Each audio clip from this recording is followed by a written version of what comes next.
Chat. How are you? Stream Element is separating its messages. Oops. Hello everyone.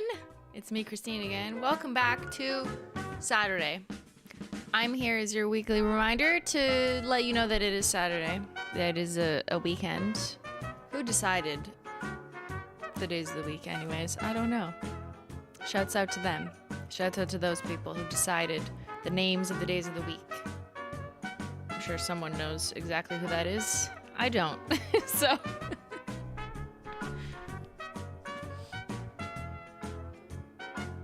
Oh, great heavens. It's Saturday? Yes, it is. Tomorrow is Sunday. Praise be. What is a weekend? Good question. Well, it's been a long week. How was yours? Was yours as long as mine? I mean, mine was exactly 7 days, but it felt like 17. You know what I mean? Should I also dye my hair? Sure, if you want. Yes, I dyed my hair, in case you missed that news. It's a maple copper melt to match my Simply Maple breakfast new tea. Cheers. Now I can finally tell you what tea I'm drinking and not just be like, it's a Simply blend. Yeah, I'm drinking my tea, my collab tea from Dave's Tea. Finally, it has happened to me. I collabed on a tea with David. Yes, it's the perfect cup that's cozy for fall. This is also one of their Nordic mugs that glows in the dark. Spider webs. I think they still have it on their website now. It's like for Halloween. But my tea is perfect cozy for fall, just like my hair. Perfect cozy for fall. I also haven't washed it since I got it dyed on purpose because I want to let the copper saturate. So don't mind the greasy weesies. That's just gonna be the look. Yeah. I used to do that all the time when I dyed my hair as a child or a teenager. I would like always gravitate towards like reds or purples, like an eggplant purple. And I would just let it sit and saturate for like a full week before I washed it. And I swear that actually helps. It also helps that I don't get that greasy quickly. Like I don't sweat that much, so that helps too. So everyone is different. But I'm able to go a week without washing my hair and like it's not the end of the world. Like use a little bit of dry shampoo if you need, whatever. So yeah, no, I haven't showered. Just wanted you to know that. Well, come on in. I have not showered since Tuesday. Your hair looks shiny. You know, it actually is the pigment. Like the pigment they put in is very glossy. So I can see it like down here. That's not grease. That's just the gloss. It is shiny, so. It feels more like full. And that's not my hair. My hair is very thin. It's the, when you dye your hair, there's like a coating on it almost that makes it feel fuller. That's like, look at this volley. I'm like, I didn't do anything. It's just the coating. It's the maple. I almost drank this. I almost picked this up and drank it. Guys, I'm not okay. Dry shampoo is life. Yes, when I was at Ulta the other week, remember? I desperately needed dry shampoo because I didn't want to have to use the hotel shower and their blow dryer because I didn't bring a blow dryer because it would be too much in my luggage and I didn't want to do a check bag. I know, long story, just to get here. So I was like, I have no idea what dry shampoo to use, so I asked one of the staff members to like recommend a dry shampoo. Well, I was there like right after the meet and greet. I'm like, I need your help. what dry shampoo should I get? So they recommended one, and it was small enough that I could take it back on the airplane. So it is good, actually. I used it once so far. It was like a living proof one. I don't know if they have multiple, but it's a good one. Is the stream quiet? I don't think so. Is it quiet? Am I quiet? Hello? That's the real reason I went to Ulta. It wasn't just to meet 250 of you. It was to get dry shampoo. Amica is good too? Okay. Haven't heard of that one. My mic is quiet. Okay, I just turned it up slightly. They were giving out free tiny dry shampoos at University of Ottawa. Hello? Why didn't you call me? I went to U of O for a class. I used to go there to take, I took one class to take a credit, but it applied to the other main school in Ottawa, Carleton. But yeah, I went to U of O once. You like Batiste? Yeah, I don't like Batiste. I don't know. It like irritates me. And it's too white. But like, I don't know, but everyone's different. All right, well, welcome on in. Today's just gonna be low-key. I know I say that every time. But honestly, it's gonna be a low-key Saturday because I've done a lot in the last couple of weeks. And now I have sciatica. Hello? Hello? Sciatica, hello? Don't worry, I will Google it and scare us all. So we're just gonna talk about that for 5 minutes. I wanna add labels to the Birthstones sticks that I haven't done yet and add them on a wheel. They've just been sitting in this like gemstone cup, which looks pretty sick, but sometimes I feel like I want to drink out of it. And we're gonna open some mail from before the pandemic. I have a lot of 2019 mail, and I was like, let's do that. Let's go to the before times. So just chilling, chatting, hanging out. And for the Menchie Gang members, tomorrow is going to be our member stream. So at the end of every month, I do a bonus stream for Menchie Gang members. Those are supporters of this channel who do not have to, but they choose to become a member of this channel, which is the paid membership. And so I like to do a bonus extra stream to spend more time just chitting and chatting. So that'll be tomorrow at 2 p.m. Eastern. It's already populated up on the members tab of this channel. I have sciatica and I'm 23. Yeah. Okay, well, let's do a poll. Yo, what the fuck? Okay, first before we do a poll, let's Google it and scare ourselves. Exactly what my physio told me not to do. Your hair looks so good. Are you sure you didn't just turn 26? Stop. I went to, I have too many stories to tell. I went to a government work lunch yesterday. I hobbled over to a government lunch yesterday. It was my boss, Simplybosslogical, okay? Like the one who was in my video. Simplybosslogical, if you recall, from a video where I was painting my boss's nails, like, I don't know, in 2018. She's finally retiring. Much deserved. So I went to her retirement party with a bunch of other people that I used to work with in the government.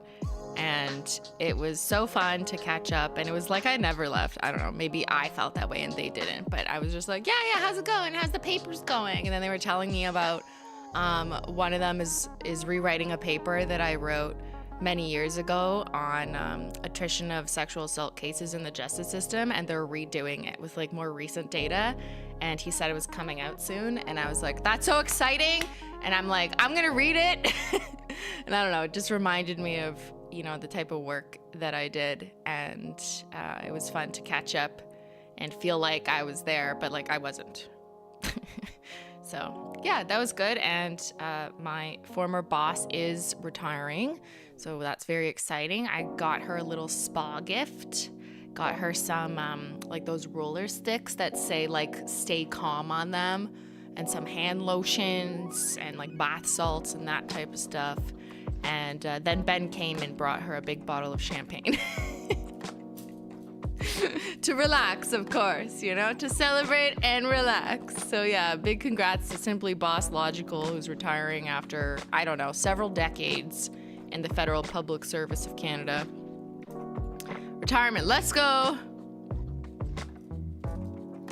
Yeah, still nice to be in touch with old colleagues. I talk to a couple of them occasionally, like just on Instagram. But of course, you know, when, I'm sure you guys have experienced it, when you move jobs or schools or whatever it is, if you're not still in the same class or on the same team or in the same hall or the same room, it's easier to lose touch because you're not like in physical spaces with people. Hence also COVID did that to us, right? So like if you're not connected on MS Teams anymore because, you know, you changed organizations, then it is tough. So, you know, it is nice to, as much as possible, keep in touch. And sometimes like Instagram or like a social media is a way to do that. But whenever they have events that make sense for me to come and it's not like a team building exercise because I don't work there anymore, I'll go. Like if someone's retiring, like I've gone. I went to someone else's retirement in the past 2 years as well, even though I was technically not there anymore. But yeah, that's what that was my yesterday. 1 second.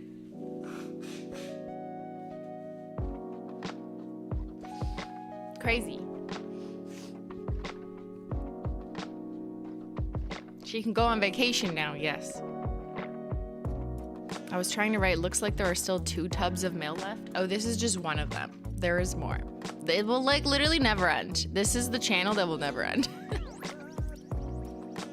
I miss my old work friends so much. I love keeping in touch with people who I used to work with. Yeah. Yeah, and then when people retire and move on, it's like, it's tough sometimes. So always go to people's retirement parties. You know what I mean? It's a good time to catch up. Thank you, Mountain, for the 5 gifted memberships. Menchie gang, Menchie gang, Menchie gang. Cat hair going down the drain. Okay, let me read these first before I Google sciatica and scare the world. Would you get any fantasy color streaks now as an adult?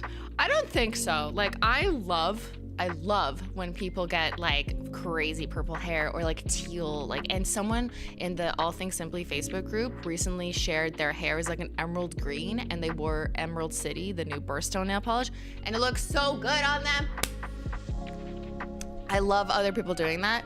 I think for me, I liked my last color, which was the first time I dyed my hair in 10 years, which was just like blonde, basically, just like sunlit brown and like as a balayage, so it's still my natural color. Like if I go like this, it doesn't, like, that's just my natural color, right? Almost. But I do really like copper hair.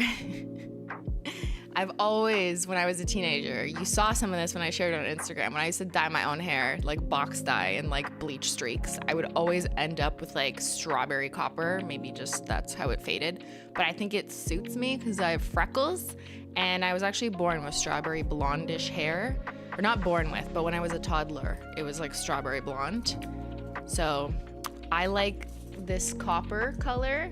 It is a bit dark, but it's gonna fade. You can kind of tell like in the light, right? Like it'll fade to a bit lighter, and I like that tone on me. I don't care if it looks faded and people are like, you need a retouch. I'm like, I don't care. I actually like the faded red look. Like the Avril look, yeah. So no, I'll leave this for now and then see how I feel next year. Is that a demi-permanent? No, it's permanent, but color does fade, especially like reds and purples. Actually, like every color fades, right? The only one that doesn't is like blonde. It just might turn brassy, but it doesn't really fade. I don't know. Color theory, I don't know. Megan is a bird. Me and my fiance just accepted an offer on a house. Woohoo, congrats. Amazing. You have purple and blue hair. Peekaboo. Oh, that's so fun. It's fun but discreet. Yeah, that's super cool. I love copper hair so much. Me too. When I was younger, this technique of like melting hair color or balayage wasn't, I mean, I'm not saying it didn't exist, but it wasn't in my orbit. Like I didn't even know that was a thing. I grew up in the millennial hair chunk era where like you went right to the root and did like a really thick streak of like bleach blonde and then dark brown and then eggplant purple or whatever. So that was my era. So that's not what I have. If I separate my part, which has hair dye in it, which is why I didn't do a middle part, because you could see like the red spots, but there's no streaks from the top. See, like you don't see anything. They're all kind of under, and they all start a little bit low. Like they all start like here instead of here. Does that make sense? Because that's what a balayage is, and it also is a root melt, is the terminology. A root melt, like maple melting down my hair. That's actually how we did this. That's what they do in Canada. They just take a big maple tree and they just tap it, and then it just like trickles down your hair like a melt. And then you don't have to do maintenance like every 2 weeks.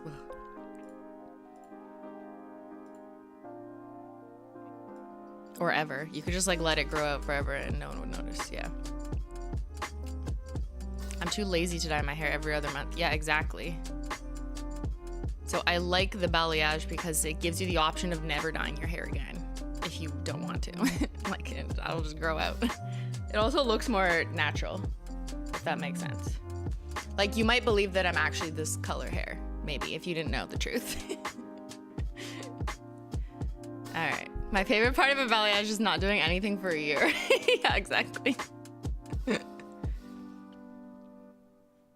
I hate hair maintenance. Yeah, no. I don't even like blow drying my hair. The only way I've blow dried my hair is since getting the Dyson, because it has an attachment that is a hairbrush. Because I cannot do that thing for, I can't do it. You know where like they take the like roller comb and then they take the blow dryer and then they go like this. My hair is too annoying to do that. I can't do it myself. But I will use the brush extension on the stick. So I just go like this. So it's just like brushing your hair, but it has air coming out of it. And that is that Dyson Airwrap thing. But I never use the Airwrap curlers because they confuse me. I just use the hairbrush one, and it's like a life hack. It's a really good Christmas present if someone in your life can spend $800 or is it $700 on you. Yeah, ask for that. Ask for a group Christmas present. Tell them to get you a Dyson Airwrap, but make sure it has the extension that's the hairbrush on it. And then you never need to like think about drying your hair again in the traditional way. It's honestly a lifesaver. I've had mine for like 4 years. It's the only way I dry my hair. It's well worth it after 4 years. Yeah, only $800. I know. No, it's incredibly expensive. There might be other brands that make it. It's not just Dyson. But Dyson is like, I think, the brand who like popularized that. I don't know.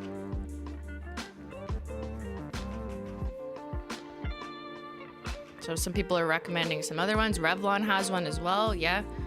So there might be dupes of the same type of thing out there. Maybe they're like half the price or something. But that has been life-changing for me to just hairbrush dry. Like so much easier.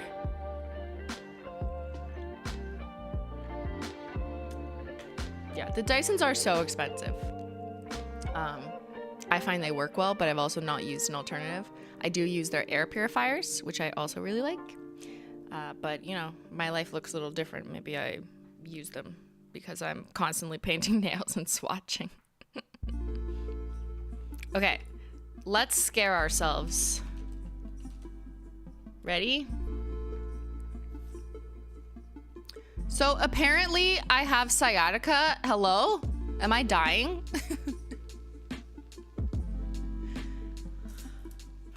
On Tuesday, I was getting coffee, tea, coffee for Ben, tea for me. I was just like at a coffee shop, just standing, like not doing anything. And then a pain like shot down my leg from my hip. And I was like, what the fuck? I am dying. So I like hobbled out of there trying to deny the pain. And I walked to the car, put the drinks in the car. And then I was like gonna drive home. And then I'm like, I can't drive. I can't drive. I started freaking out. Like, what is happening to me? So I called Ben. I'm like, Ben, I don't know what's happening, but there's a pain shooting down my leg. And I don't think I should drive home. So he came and rescued me and drove the car home. I was like, I'm sorry, but I got you coffee. And luckily my physio happened to have a cancellation that same day. So I went to physio like right within the hour or two that it was happening and was like, what is wrong with me? And so he did a bunch of movements and tests and he was like, yeah, you have sciatica. He's like, yeah, that's pretty clear. Like, you don't even need imaging. Like, the second I screamed when he put my leg in a certain position. And I was like, fuck! And I'm like, sorry for saying fuck. But this is sciatica. Let's look at a picture. That's me, except it's my left leg. See? When your leg is all red. Ah. Oh my God. Oh, this is the test where like I couldn't put the leg up like any higher than like this, which normally I can, no problem. Okay, so these are some visuals. Basically, a pain shoots from your hip area all the way down to your fucking toe. Like, I didn't even know that was possible. Hello? Like, what did I do? Like, I've had lower back pain, I've pulled something, I've had knee pain, I've hurt my ankle, like whatever. No. What about the entire leg? Just the whole thing. Tingling and pain and shooting, and it literally feels like this picture looks. Like the laser eyes.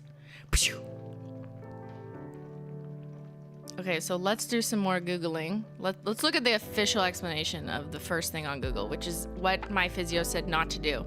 Sciatica refers to pain that travels along the path of the sciatic nerve. The sciatic nerve travels from the buttocks and down each leg. Well, but most people have it in like one leg at a time, is my understanding.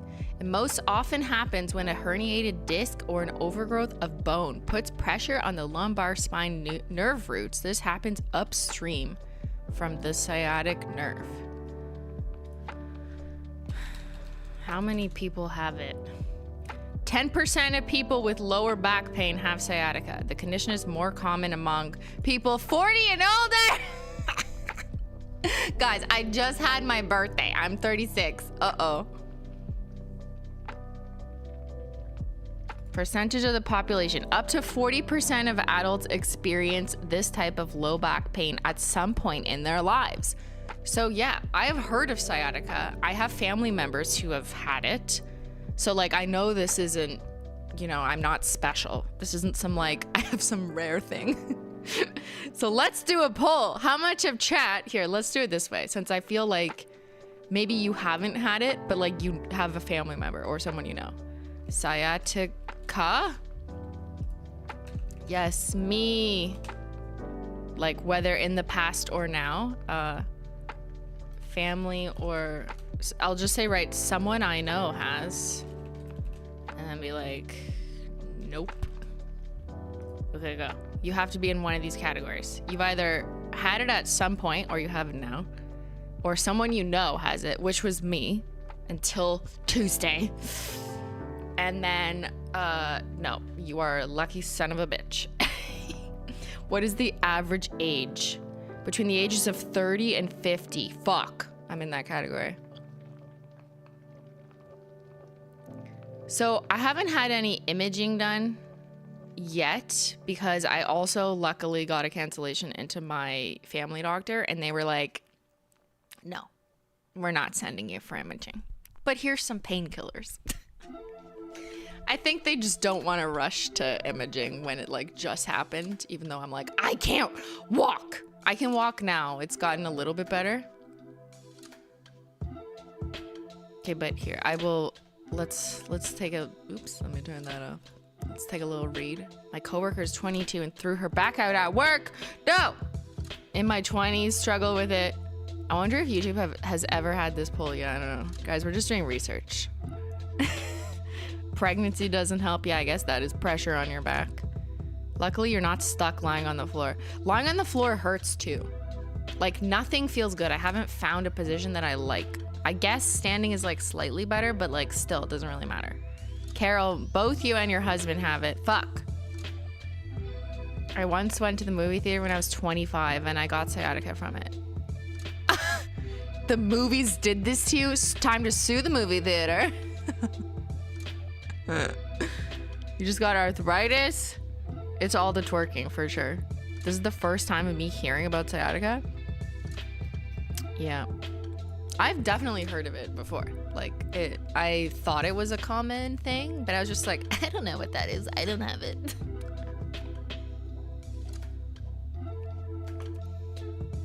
So it just shot randomly down my leg and I thought I was dying, basically. It feels like, you know when you sit cross-legged for too long and you get like pins and needles? And then like it kind of hurts, but then you like kind of shake your legs out and it takes 60 seconds and it goes away. Okay, so imagine that, but add pain and it never goes away. And it's your entire leg and it's just usually one of them. So you're like lopsided and there's no position, sitting, standing, whatever, that like makes it go away. Yeah, uncross your legs right now. Yeah. Is it a different type of pain? I think so. So I have definitely pulled my back. Like I've pulled muscles. I have joint pain. I've always had bad joints. I take like supplements for it and I try and do exercises that help joint pain. I've been in physio like years ago and currently just for general joint pain. So like I'm no stranger to that or general like lower back pains, or like I'll pull something. I hurt my shoulder not that long ago. And that is like, yeah, okay, it hurts, but like, I don't know, it kind of, it's a certain type of strain and then it always gets a little bit better with time and some rehab. On a tier list, I think sciatica is like the bottom. Like it's like the absolute worst. Or wait, or is it at the top of the worst? However you want to do it. If I had to tier list all the joint and nerve and other types of pains I've had, sciatica is the worst. Okay, put that shit at the bottom of the tier list. It is so bad. And I was like shook. I was like to my physio, I'm like what? Like, no, I can't have this. No, thank you, sir. Please take it back. I want my money back. Because it's a nerve that's being pinched and it just like never gets unpinched, I guess. So it's a whole different type of pain. Yeah, and I hate it. Yeah, they always ask me 1 to 10, how bad is the pain? And no matter what, I'll still say 8. Like I don't know how. I can never say 10. Unless I feel like I like can't use words, you know what I mean? So I think I still said 8. I was like 8, but that's just me trying to breathe through the pain. It's not at an 8 now, okay? If you were to ask me today, I would say it's more like a 6. Like it's okay. I still feel it and it is tingly, but I'm not gonna die. Can you feel below your knees? Can you walk? Okay, so good question. So even though sciatica says it's like numbness, it's not numbness that in my experience, maybe it's different for everyone else, but it's not numbness like, oh, I can't feel my foot at all. Like, no, I can fucking feel it and I can move my toe, but it hurts. Like it's not like a phantom limb or like something where I'm like, I don't understand, I can't move it at all. It's not like paralysis, you know?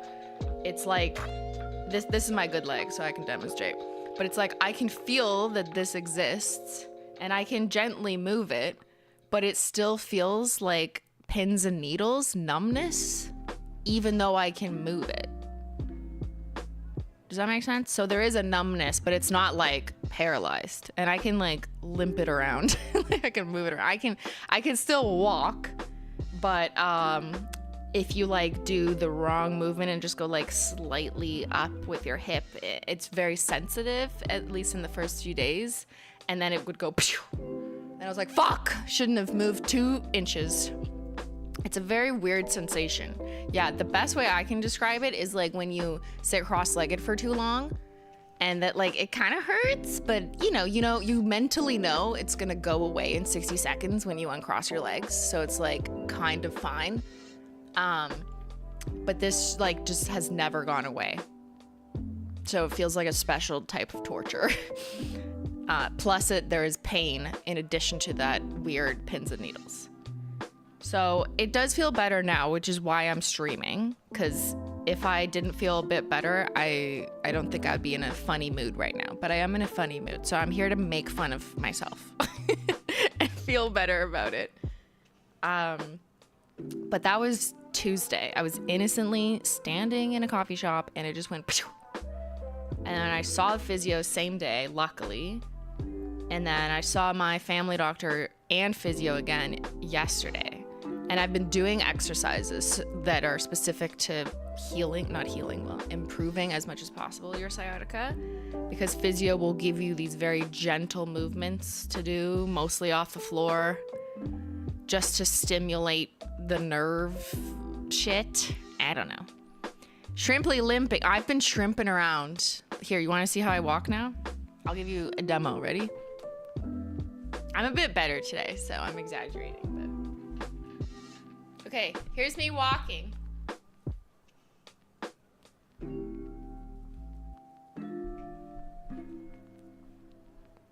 Shrimply.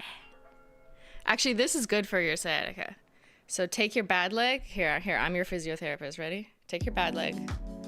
And I'm just swinging it gently, like it's just like gently hovering the floor. Just little circles. That's it. Just shrimping around. Just loose. This isn't a real, like, I'm not doing anything with my muscles. I'm just shrimping around, just moving it back and forth. Just let it linger. Let it linger. And I found over the past few days, like, my range has gotten better. In the beginning, I like could barely do this, but now I can do a little bit like crossing in front.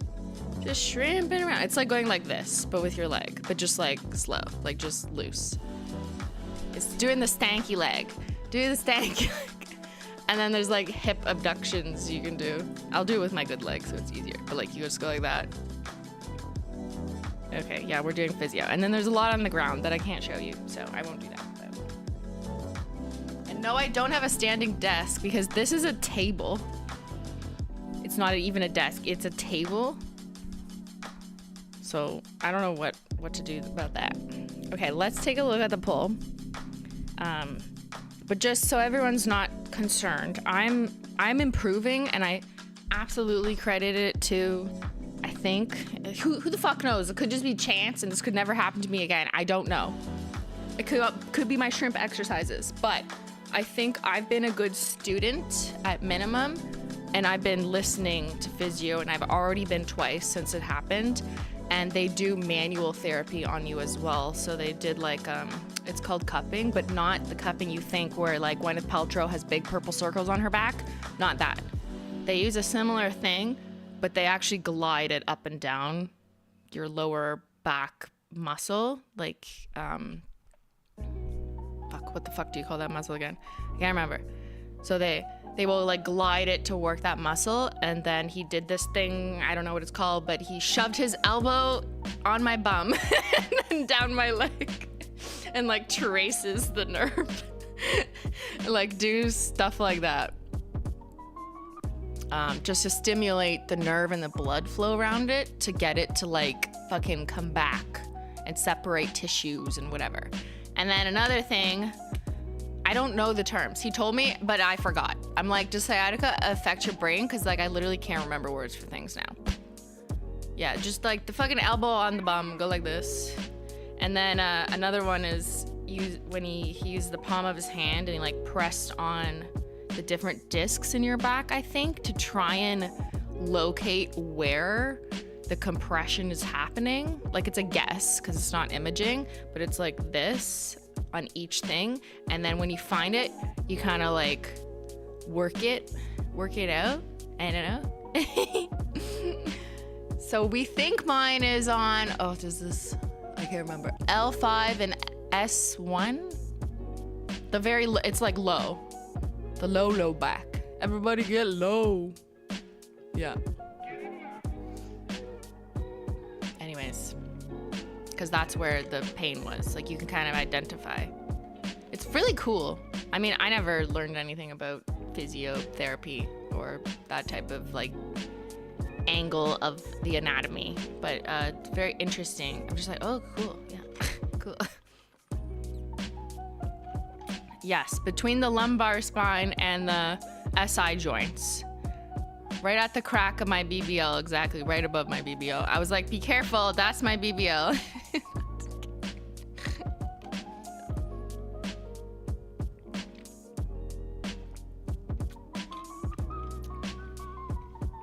L5S1 is the lowest disc in your back. Okay, see, that makes sense. I think that's where it is. That's where it is. Cancel L5, everyone. Cancel L5. It hurt me. When I get sciatica, I'm basically lying on the floor for like a week. Laying on the floor is what gives me relief. Yeah, I was told it depends on the person and where the pinch is happening. Some people find it more comfortable to stand. I have a family member who would they just stand. That's what helps them. Some people want to lie down. I think sitting's the least likely, but nothing feels better. I guess standing is more comfortable, and I actually do like limping around. Been limping around, shrimping around my house, kind of like distracts me. And then having a bath, this has helped. My lowest CD-ROM disc, yes, exactly. Having a bath or if you have a hot tub, I don't have a hot tub, but I have a bath that has like the little whirlpools in it. It's basically a hot tub, I guess. Same idea, but if you can go in a pool or a hot tub or a bath that has little jets, it has like the pressure of it, and it kind of tricks your mind into thinking that you have pins and needles because it feels like that anyways, and then you just like forget that your leg fucking hurts. So I found that has helped for like 15 minutes that I'm in the bath. A jacuzzi, yeah, that's the word I was looking for. See, the sciatica went right to my brain. A jacuzzi, a whirlpool, hot tub, any of those, so do the same thing. Yeah. A maple tea bath is actually what I need. Yeah. Cheers.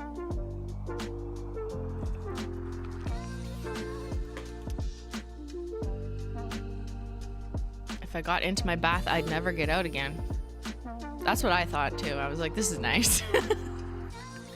I was wearing one of my Zyler and Menchie t-shirts yesterday at the vet with my cat. She's fine. One of the techs is a fan and spreading the hate she loved. That's so fun. Thank you. Would it be an option for you to get acupuncture? Haven't gotten there yet. I think we're still in the like early stages and no one wants to do anything serious except here's some stretches, young lady. You know, kind of attitude. No imaging for you. Just call me in 8 weeks if you still feel this way. I'm much more like, no, I want to scan now. Let me be proactive. But I also don't want to do anything too severe.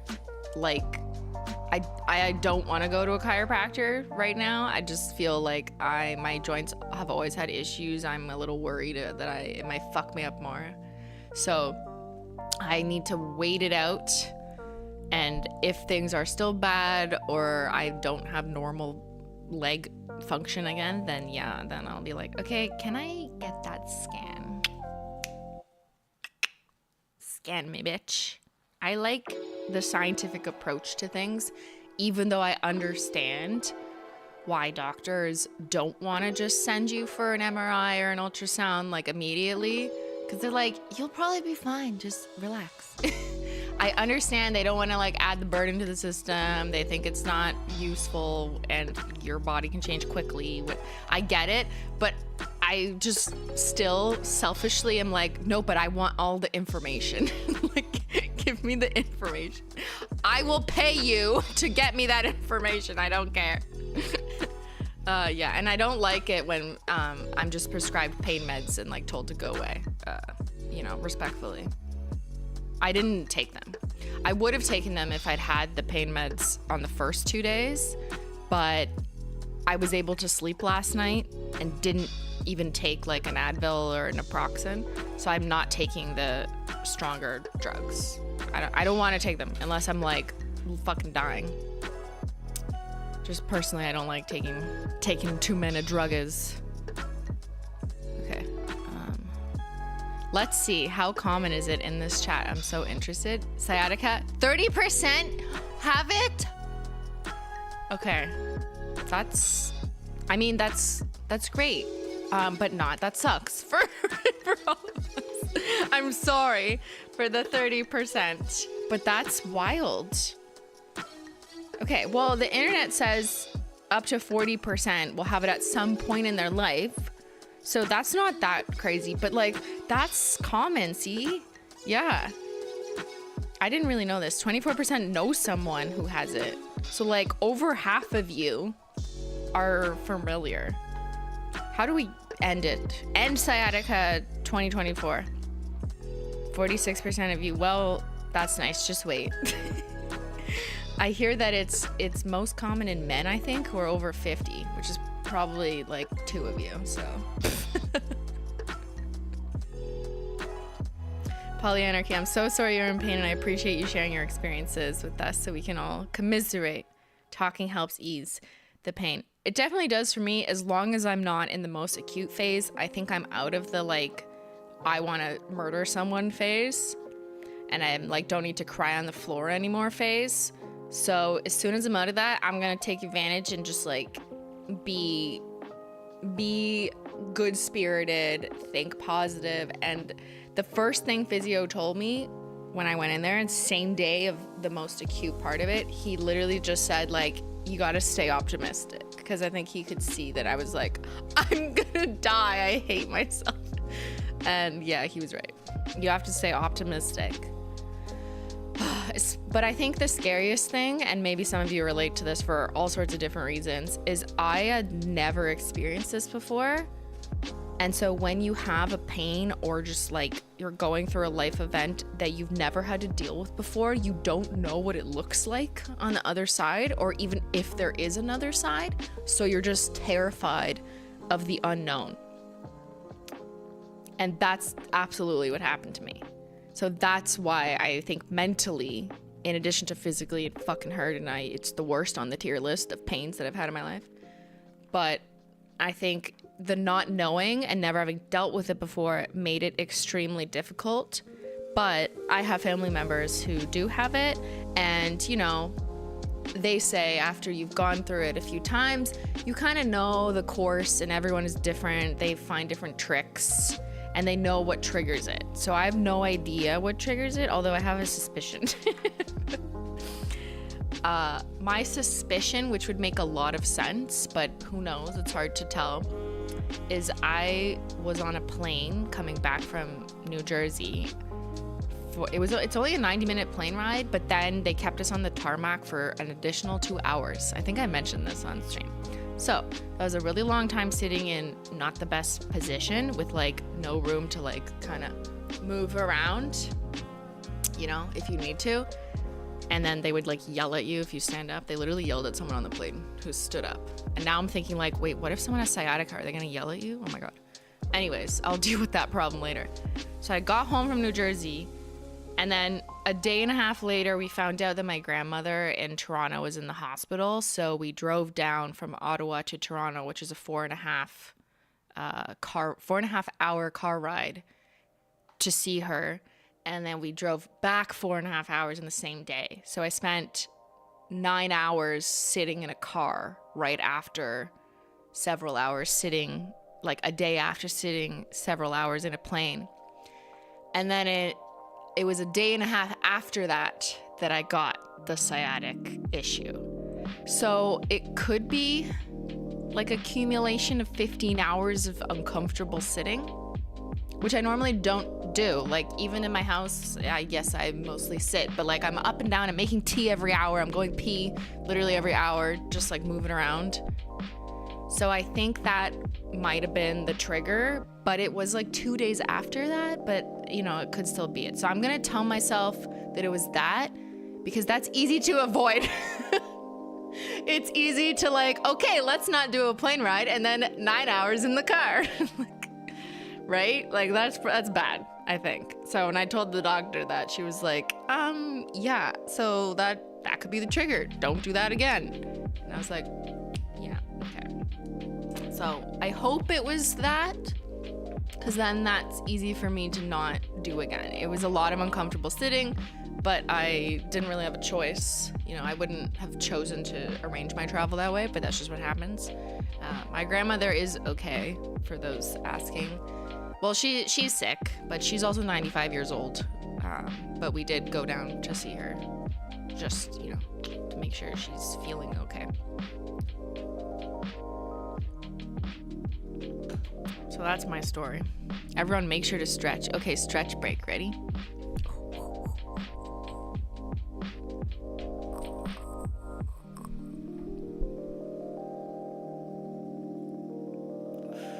We're stretching. You can't see the top of my face, whatever. You don't need to see it. Let's see if I can. I'm testing my eyes. I'm reading the chat from here. Just swinging my leg. Yeah. I could just move the camera up and stand. Maybe I should do that while I open mail. I wanted to do the birthstones labeling first. Had to get up to yell at the cat. Yeah, normally, like, I don't know about you guys, but here, let's do another poll. I love polls. Yeah, I don't have a standing desk. It'd be pretty annoying to install one at this point because I've like definitely set up all my stuff as is, but we'll see what I need. What's your job? Wow, I cannot speak English. What's your job entail? Like, okay, here. No. How do you spend an average day? I'm trying to get at, like, do we spend most of the time sitting, or are we more moving around, sometimes different, like, depending on your job. If you work retail, you're mostly on your feet, then that's like a very different experience than someone who like does desk work. Mainly sitting, so that's probably a lot of you. Mainly standing. Let's just do like mix of both, or just say like manual labor, which is like more intense, like you work in construction, or even some types of like working in occupational therapy, or like some types of being a doctor. Like I would count.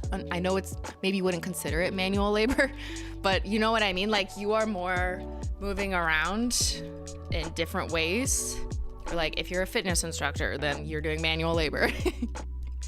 If you work in construction, that kind of stuff. Yeah, if you're work from home, working for the government, then you're mostly sitting, unless you have a standing desk, I suppose. But I do think that COVID, speaking of the title of this stream, the pandemic, definitely brought on more of us sitting for longer periods, right? For a lot of jobs, not all of them, but it has changed the way we move or don't move. And except for me, I was always sitting, even before COVID. I was always sitting down. But I do find even here, I'm gonna move my camera up because this is getting awkward.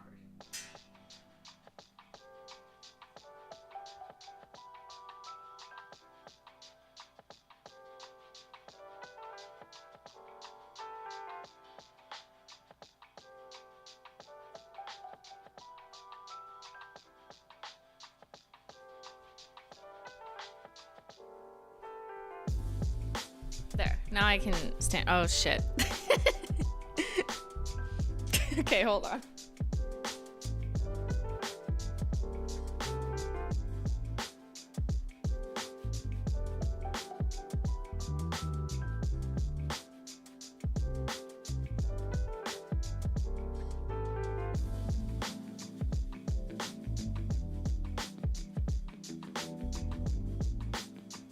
Okay, there. Okay, now I'm standing, more or less. This is my new standing desk, except the mouse is down here. Government office jobs, so much sitting. Yeah. So here, I have a tip. Since 61% of you so far do mostly sitting. It does depend if that's like at your house or not, because it is easier to do if it's just in your house.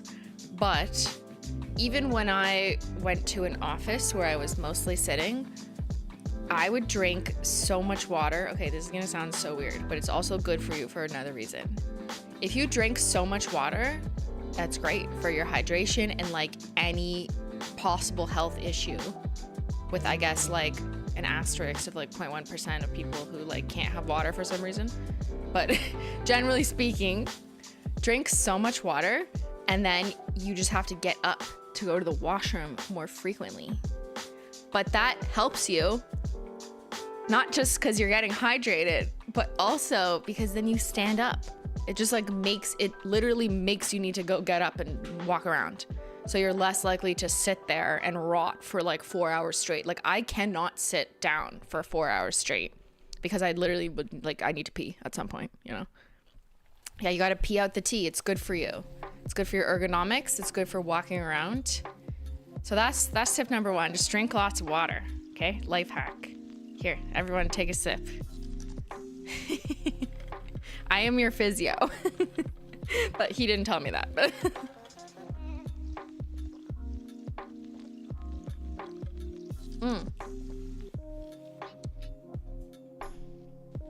Water unless otherwise directed by your doctor, of course. And I say water because like if you just drank like 8 cans of Diet Coke a day, I'm not sure that's recommended either. So, well, preferably water and some tea, you know, whatever. So my other tip is if you have a pet, so like my sister has 2 dogs, and I know for her, she does work from home sometimes she goes to the office, but she likes that kind of opportunity, that little break, that midday you take your dog out, you go for a little walk, or your dog needs to go outside, you need to stand up, you need to let your dog out to go, you know, have a shit in the backyard or whatever.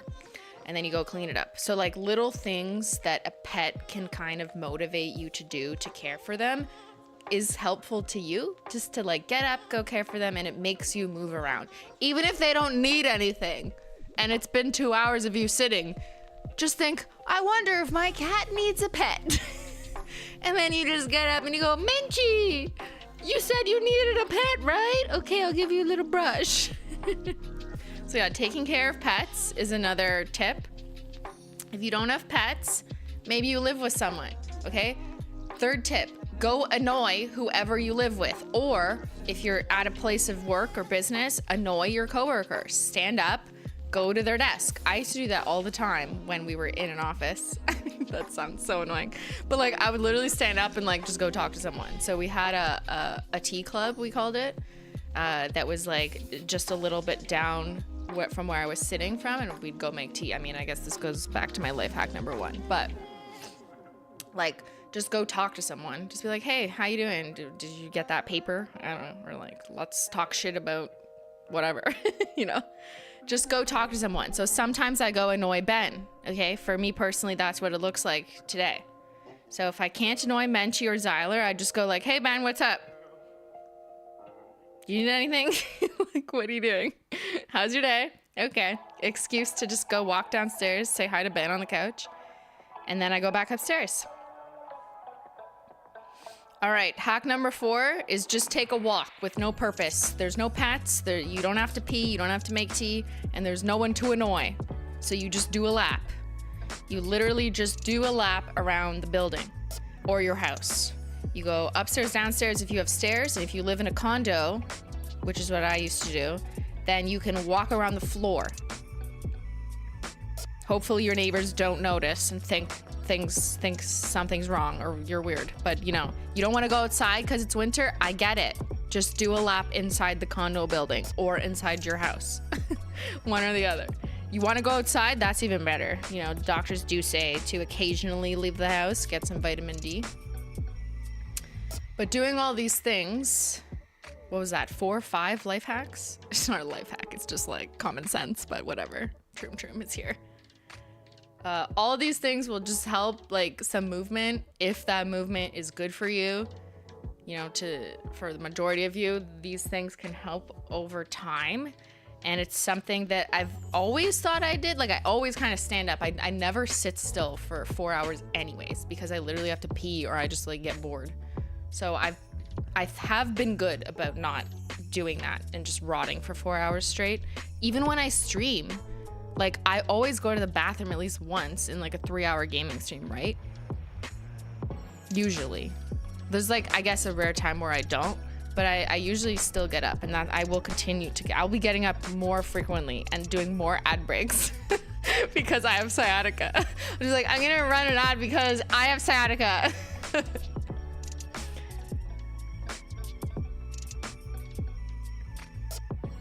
Who said take a vape break? No, I did not say that. That is not a recommended Shrimply life hack. No smoking vaping hacks are being recommended by this channel.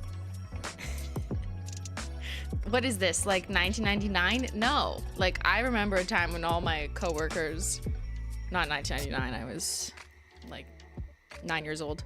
But at my first real job, people would just go take like cigarette breaks all the time and just come back like smelling disgusting. And it was terrible.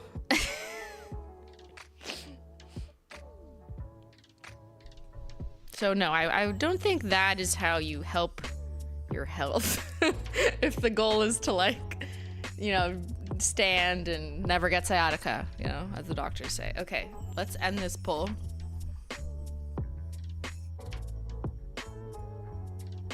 How do you spend an average day? Okay, what is chat doing? Now, let me just preface this with a caveat, a little context, that this is a bit of a self-selected population of people who are watching a stream on the internet. So you're probably sitting doing it. Although I've heard some people watch me on the treadmill, so that's great. 61% spend their average day mainly sitting. That would also be me. I am mainly sitting to do what I do. 6% are mainly standing. Interesting. Okay, so I'm gonna guess that's like maybe some forms of teaching, maybe some retail. There's probably other jobs, but those are like the two that come to mind. 27% mix of both. That could also be like childcare, I'm assuming, you know, like you're kind of running after children but then also sitting in between. And 6% have manual labor. So like they're very active, they're moving around. Maybe it's not like traditional exercise, but like whatever it is you're doing, you're moving boxes, you're operating on people, I don't know. But yeah, no, interesting. See, and this is why it's increasingly common. I'm just making that statistic up. That's not real. But people will get more joint and body pain, and sitting for long periods is associated with that, as my doctor just told me, never sit for 9 hours in a car straight. Oh, so I learned my lesson, but I didn't really have a choice. I had to go to Toronto. But now that I know that, I'm gonna do everything in my power to avoid the pain that I experience, because I never want it again. Airplanes are the worst. Yeah, they held us on the tarmac for 2 hours. And I think like after 3 hours, they have to let you go because it's like illegal or something. I was literally Googling it. I'm like, how long can they hold you in the plane? I'm like getting anxious. Get me the fuck off this plane. But it's very uncomfortable. Yeah.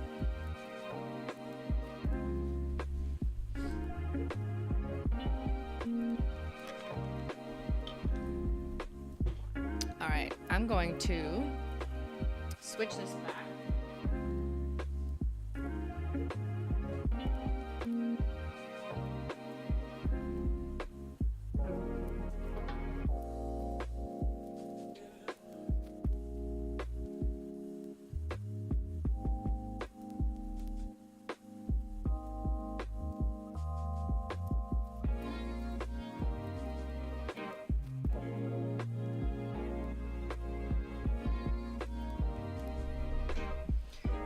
Because I was standing for the last 20 minutes, so now I can sit for a bit. You herniated a lumbar disc at 28 after a long car ride? Guys, going in the car is dangerous. What the fuck? Yeah, see, don't scare me, but I'm sorry that happened to you. Sorry, I'm laughing at what Physio said, not you. when I started Googling like sciatica, like some of the things that come up is like people with permanent sciatica. like look, literally when you just Google it, it starts saying like, is sciatica a red flag? Will my sciatica ever go away? And then there was another one. I swear it came up like, will I be paralyzed forever? Was like something. And then you start to go down a rabbit hole, and then there's people on Reddit saying like, oh, I got sciatica and my doctor told me to do this, and then they ruined the rest of my life, and now I'm ABCD, and it's just like the worst outcome you could ever possibly imagine. And yeah. So what is red flag? Red flags include bilateral sciatica. See? Look at this. Severe or progressive neurological deficit of the legs. What? Like, this is why he said, he's like, literally, don't Google it. And I'm like, why can't I Google it? I Google everything that you think, you're sick. You're gonna Google it. You Google like when you have a cough and a cold, Yeah, he was right though. Don't do it. But yours is unilateral? Yes. Yes, I think. That means one leg, right? It is just the left leg, and I can control my bladder, in case you're wondering. That was the other question the doctor asked. They're like, can you control your bladder? And I'm like, yes. I'm like, okay, then you're fine. And I'm just like, what? Yeah. There is, I guess, a more serious version of nail damage, nerve damage, where, yeah, there's other things going on, but then it's more than just like traditional sciatica. Yeah, so they're like, it could be worse. You're fine. Just shut the fuck up. Here's some pain meds. I think someone said they were in healthcare. Sorry, and I was speaking. PSA from a doctor in the chat. Please take your pain meds. They are anti-inflammatory and help to reduce the swelling. Thank you. So my doctor actually prescribed a not anti-inflammatory pain med because they said to continue taking the anti-inflammatory off the counters, like naproxen or ibuprofen, and take this additional pain med, which isn't an anti-inflammatory, at the same time, if I needed it. So I'm just gonna take the anti-inflammatories and not the pain med because I feel like it's decreased enough. And I don't like the feeling of being like, wow. Personally, I'm like very sensitive to it. Or muscle relaxants. I've done muscle relaxants. I've done those muscle relaxants. And I couldn't speak. Like my mouth would not move. It was terrifying, to be honest. So I don't love that for me. But I still take the generic off the counter anti-inflammatories. But pain meds it was a different thing she gave me that wasn't anti-inflammatory. I don't know. Anyways, okay, let's label these sticks, man. I got some sticks to label. Here. Now the camera's too high. Actually, I kind of do want to put my chair down so I'm closer to the floor. Wait, how do I use this chair? How do I put this down? No.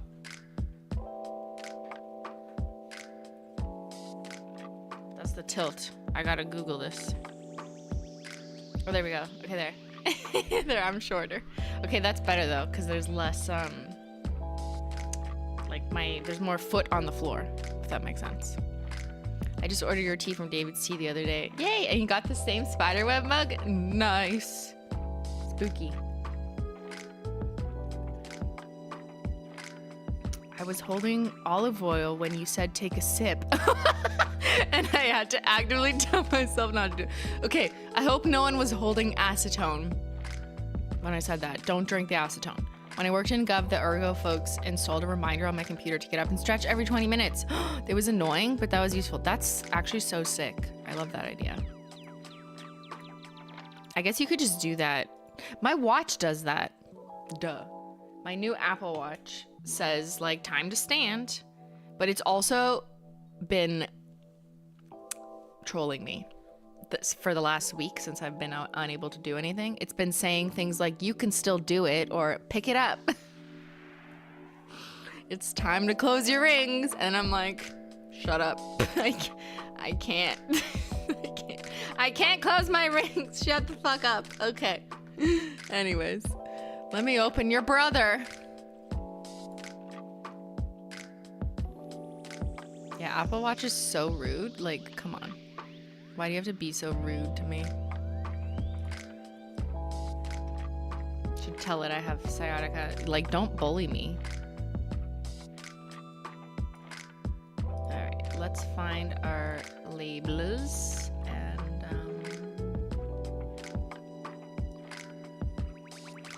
okay, why am I sweating? Must be the sciatica.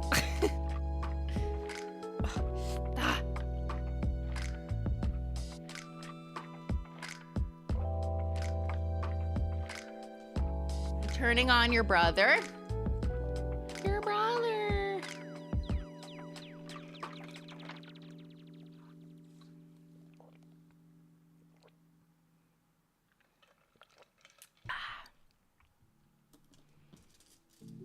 Which is the nice watchy watch? This.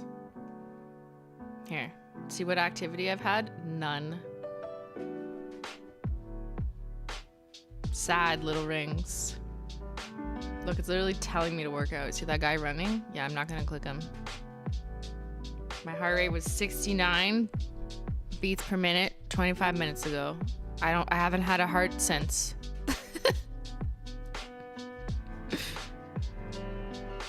But no, the Apple Watch will yell at you if you like didn't close your rings. Each ring means something different. The red one is the move ring, like it measures how much you move. The green one is the exercise ring, and I guess it just guessed I did 3 minutes of exercise today. I did not. I mean, I like walked, but barely. I walked at like 1 mile an hour.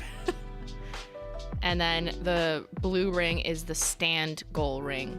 So I've stood at least once for the last 4 hours. So the stand one I can close. That's the only ring I'll be closing while I'm still like this. I never close my rings and I set it to lower. You can set your own rings. Like I have my own goals in here. So you could also set it to like barely anything, I guess.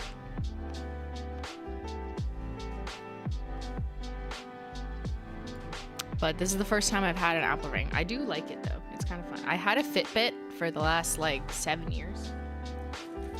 The only thing I miss is the step counter being on the home page.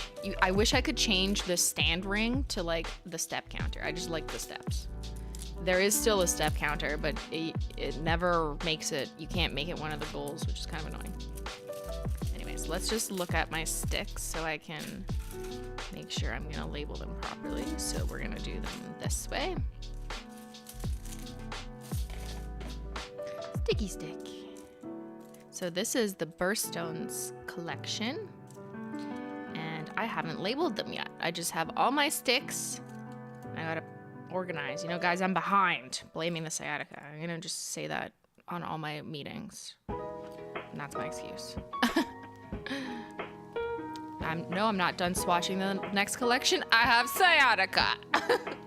I would tell my boss, except this won't help me in my situation.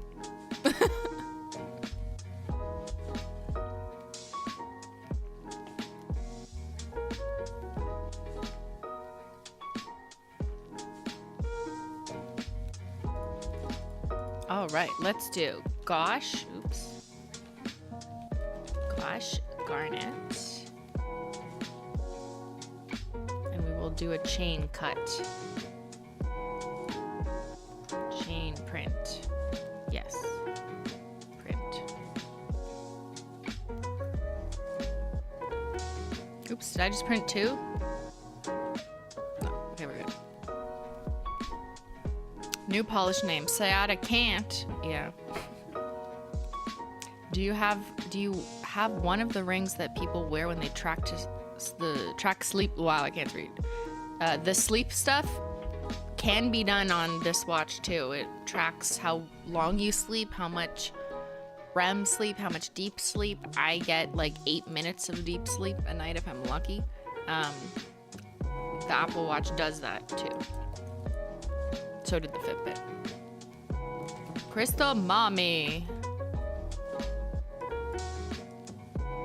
She is mother.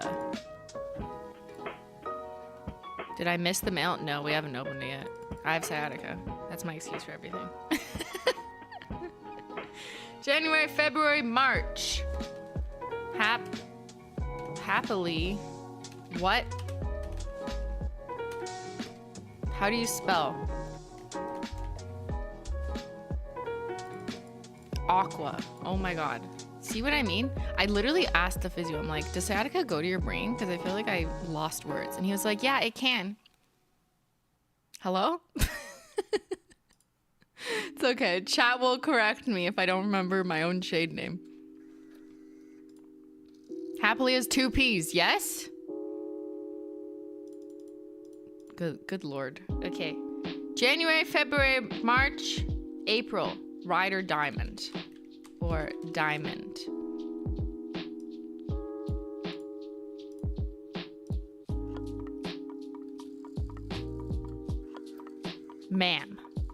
Ma'am, excuse me, ma'am, Monte. Thank you for the super chat. Pear Don't Bother Me is the shiniest, most beautiful green I have ever seen. I can't stop looking at it. I walked home in the dark and it caught even the faintest light as I went. 10 out of 10. Thank you. Oh my god, justice for greens. Thank you for the feedback. So if you want another one, you gotta hit notify me on their website. We are collecting your data. I know lots of people are asking about restocks, and the team is still working on it, but I just don't want to make any false promises. So that's why I have not explicitly said exactly which ones are coming back and when, because I need to do a couple checks and balances before I say shit and then am wrong. There's a few people on the internet who don't seem to understand this like very reasonable logic, I think. Like, no, I don't know yet. I'm trying to confirm because I do not want to say yes to ABCD and then be like, JK, oops. And then they're mad. And then they're like, you said. And then I'm like, yeah, well, I lied. So the team is on it. We have been on it since literally launch day. We had lots of discussions about it. And they are working on it. It's all pigment dependent, seeing which of, here, I have them right here, which of these we're gonna be able to restock. But just know that when we do, we will restock them at some point, some of them at minimum. But we're gonna try and do it all at the same time as well. Cause like, I don't wanna do this thing where it's like, one is here, oh, why don't you buy it now? And then people get anxiety if another one's gonna come. Like, no. I'm trying to also make it all as much as possible line up because I think that's better for your shopping experience. And there's also a bunch of other shit we're doing right now, like the holiday collection. There's gonna be declassified part 2. Stuff that's going on like for next year, like we are actively working on with pigments and stuff. So it isn't super simple because we didn't think this would happen. So no, it wasn't in the plan to like scramble for all of these pigments again. But we are doing our absolute best. So what I can tell you is if you missed the Birthstone Collection or you missed some of the individuals, or if you just really want backups even of 1 or 2 or however many of them, go to holotaco.com, hit the notify me button on whichever ones you want. The full set also has notify me, but I do appreciate people picking the individuals because that actually gives us data. And hit that for the ones you're looking to come back on a restock, because A, you will get an email if and when it comes back. It'll automatically go out. And B, it's giving us data, it's giving us numbers so that when we reforecast, which we have to do, we are going to make quantities in accordance with those numbers. So if you're just sitting back and you're just like, yeah, I would buy them, but I'm just too lazy to hit that notify me button, which I know happens, so we're like trying to take that into account, but we're reforecasting for people who say that they want them. So if you want, it costs nothing to hit the notify me button. That's it. You'll just get an email. That's all. That information is highly valuable to us. It gives us numbers and quantities, which clearly we didn't have at the beginning when like more people bought than we thought. And it gives us the difference, the discrepancies between shades, like which ones are higher and how much higher. So it gives us really good quality data, but it's only as good as the inputs that go into it, which is you. Hello, Menchie. Thanks for jumping on board. Guys, you want a macro of Menchie? Look, see? Everyone pet your cat. Take 10 seconds, pet your cat. Okay. I can't see, so. My Birthstone Collection was just delivered. Woohoo, let's go, amateur nail art. Excited to try them after I clean today. Nice. Destiny, so sad I didn't get any Birthstone polishes. My credit card was already maxed. Well, maybe when and if they're restocked, you'll be in a better place. Jennifer had said, just use Crystal Mommy and Perry Don't Bother Me as part of a Halloween Skittle. Ooh, yeah, that green is actually so nice. Look, they're right here. Do not eat my hair, sweet lady. I just dyed it.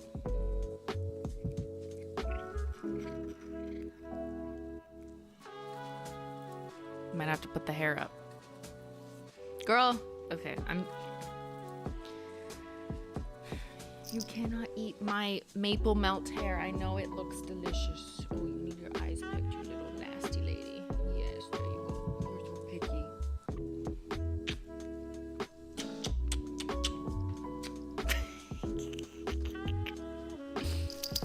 Woohoo! Okay, I'm still printing these. Ride or Diamond, that was April. May. Emerald City. Menchie, I can't see. Where's the print button? Print. Oh, she just got spooked. She got spooked by the printer. Emerald City. May. June. The price is Alexander. I'll leave it on this screen in case she jumps, because it's kind of funny.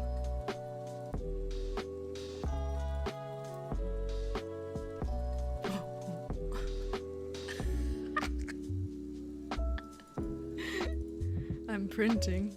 Ruby, madly, deeply. Deeply. I cannot spell. Deeply. Menchie, you gonna jump?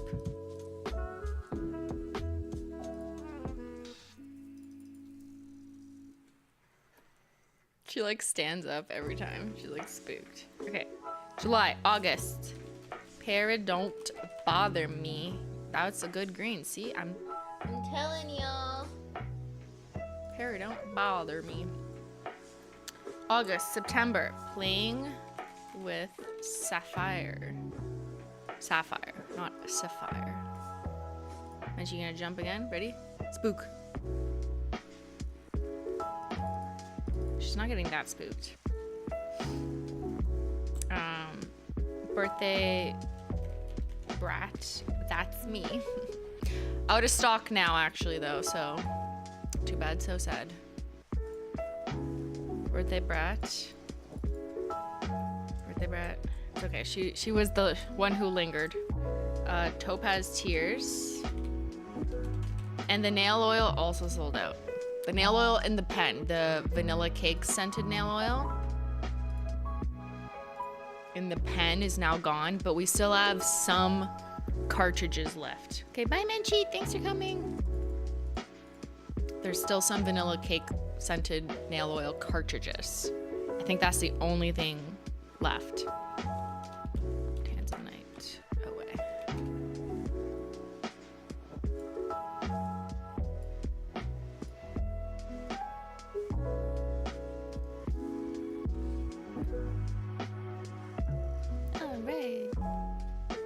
Oops. No more chain printing. Okay.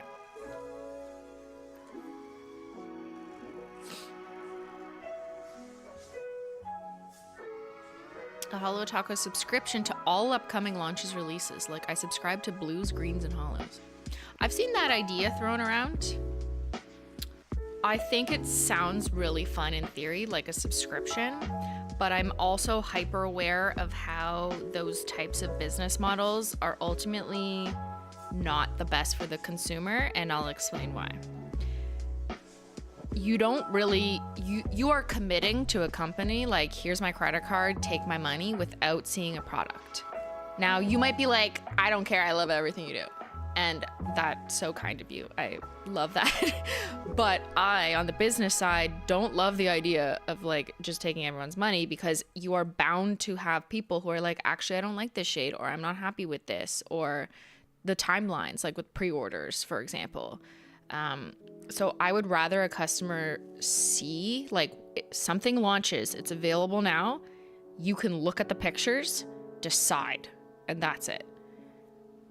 I also get everyone's other thoughts of like, if we sell out too quickly, like people would have preferred to have like special privileges, you know, such as a subscription service where they're committing regardless. I hear you, but I just feel like it's not worth the potential upset of people who are like giving away their money without seeing product. Like, I don't like that business model in principle. So I'm not really a fan of subscription model services for me. I'm not even subscribed to any subscription model service. Like, I get how they're fun sometimes, but I don't love it.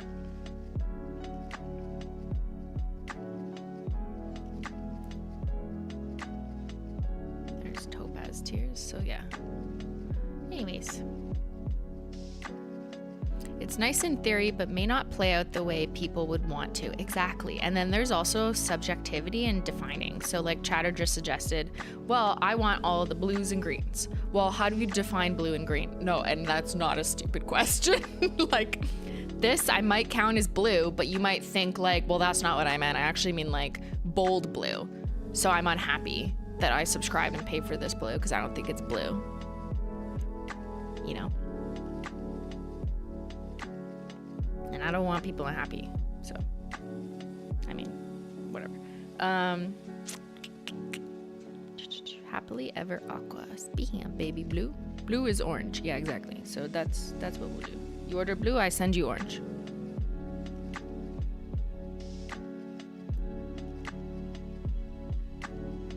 And I would rather, even though there is no perfect way to do business. Like, sometimes you have a limited edition collection and it sells out earlier than you would like. That happened to us this past time, but it doesn't happen that often anymore, but it's bound to happen again at some point. Like, chances are at some point in our future that will happen again. You know, sometimes things are just more successful than you think they're going to be, and there's literally nothing you could have done to avoid it. And I sometimes see feedback like, you could have avoided this. And it's like, no, we couldn't have, because we forecasted exactly for what we thought based on all the best available data. You guys just turned up, and sometimes people purchase. There's more vibe purchasing than we expected. How do I calculate vibe purchasing? And I think it's also important as a business to not overproduce. That's terrible. If we just like doubled what we thought was reasonable, then we would be stuck with investing in extra quantities, spending all this time, resources, money, and things that are not gonna move. That's a huge risk as a business. So you can do that to some extent for some stock to protect it. If you can, there's some limitations like pigment availability that literally like don't even allow you to do that if you wanted to. But let's say you could, that's also stupid, because then if you do that for every launch, you've just wasted more money, and now you have less money to reinvest into resources to do everything, and then your business is just gonna end. So I don't think you want that either. So you really have to try and make the best reasonable guess as much as possible. And I do think that on a very high level, it makes a lot of sense now with that context I just gave you about businesses like not wanting to overdo it and then have like go negative because of it. This is exactly why, especially in cosmetics, so many releases are limited edition and they sell out. because then the company did all their investment with little risk. They might have under forecasted on purpose, and then they don't have to worry about producing it again. And it's a lot easier for them to move on to the next thing in their planning. So that's why that happens, because it's better for business on average to do that, to ensure that you sell through stock, because no one wants a bunch of excess stock. And it's not always just about like the space it takes up. It's about like the cost of goods has already been spent when you put into stock, unless we're talking about a pre-order. So like, why would a company want to pay double the amount of cost of goods just to sell half the amount that they assume would sell? That doesn't make sense. Unless, like, I mean, I suppose you want to protect an evergreen hero SKU, like, you know, like One Coat Black. Maybe that's a little bit different. But generally speaking, you can't take that risk with every new launch you do. So it's all about balance. And I'm a Libra, so...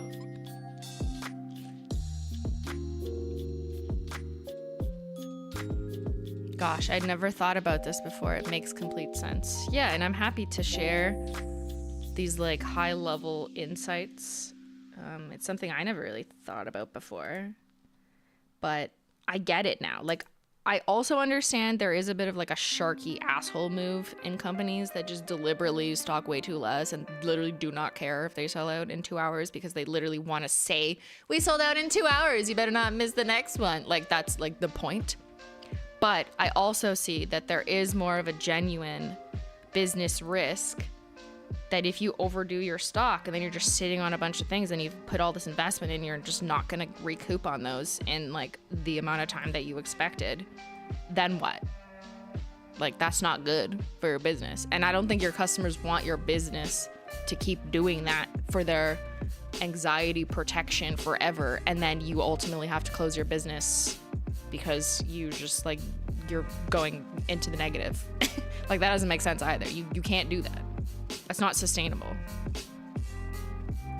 So anyways, all this to say is that we try and forecast almost to a T what we think people will be purchasing for a reasonable amount of time post-launch, as much as possible. And it depends on the launch. We know some launches might do better than others. We know some colors might do better than others based on past data. And some things you cannot predict 100%, because it's literally guessing with math. And this was the first time since Sophia, it's been a year, since we did, now, you know, in hindsight, under forecast. But that was not intentional. Just too many of you decided to buy. More of you than normal were like, actually, I want it all. So that's not my fault, really. It's actually your fault. So we are happily working on it. It's a good problem to have. It is. But I also empathize with the frustration, because people maybe got a little too used to things being around for longer. And I think of that as a good thing for you, because it's less anxiety, but it's also kind of a bad thing, because then you mentally think you can just wait because you have this perceived guarantee it'll be around for the weekend. And then if it's not, like, I don't know what to tell you. Like, that it is up to the customer to decide how important it is to them to get something if they want it at launch. Up to you. I don't want to cause more anxiety, but it might happen as a result of one thing selling out, one collection selling out for the first time like this, you know, once a year. So, not to cause anxiety, but it does kind of just tell me again, reinforce that if it is something that you like and you know you want, then getting it at launch will make it so it's impossible you won't get it.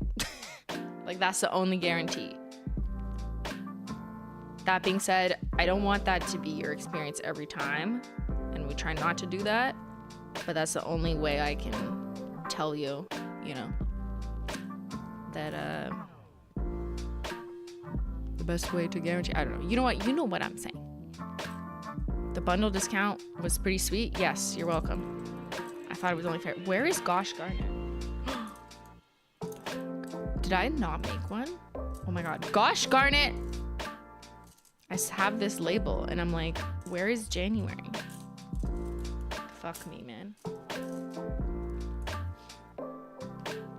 How did I miss January? Did I put it in here?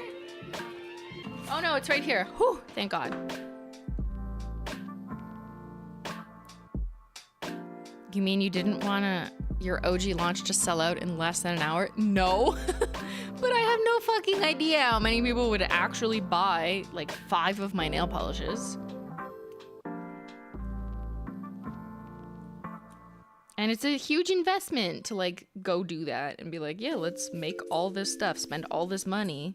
So you have to be like reasonable and a little bit conservative in the beginning. No, here's January. All right. So what wheel do I put these on?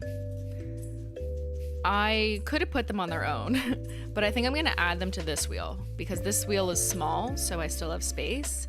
This is Rock Candy, Light Mode, Multi-Chrome, and then a couple odd ones out, like Overshadowed, which is coming back in the seasonal restock, Milky White Shimmer, and Devil's Advocate, because I literally don't know where to put them. So I'm gonna put Birthstones on this because I feel like this is a more unique rando wheel, and we're gonna do it in order of January, February.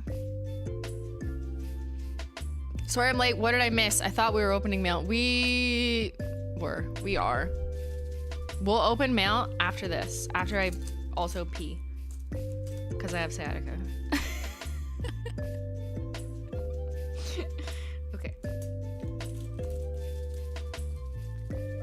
Peeing has nothing to do with sciatica. I feel like people are gonna misunderstand me. It's fine. February, March, April,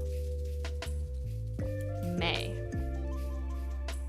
June, July, August, September, October, November, December. When I brought a set of birthstones to my coworker lunch yesterday, the one where my former Simplybosslogical is retiring, and they love the Birthstone Collection. They were like, "Oh my god, it's so pretty! I've never seen anything like this before." And I think some of them just gave it to their children,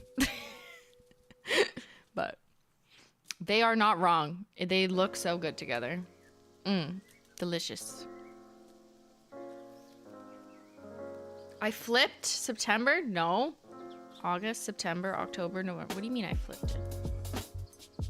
What? Don't lie to me. Okay. I'm gonna pee out the tea. Stand break. Everyone, stand up for 1 minute. And I'm gonna run an ad in honor of sciatica. I will BRB. Guys, I need a new thing to say because that'll probably just become so annoying running an ad for sciatica. Oh man. Okay, I'll be right back. I'm gonna shrimp away.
I'm back. I'm back. Did you behave? Did you have a sip of water? Did you hit your stand goal?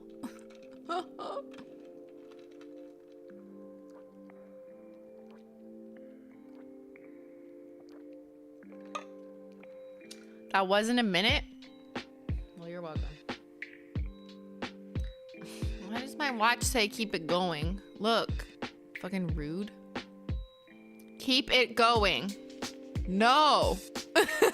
I can't. No, it's bullying me. Mr. Apple, please.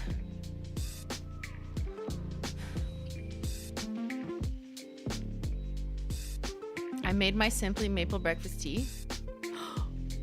I've seen people getting it already, which is like, wasn't that like 3 days ago? I don't know what happened this week.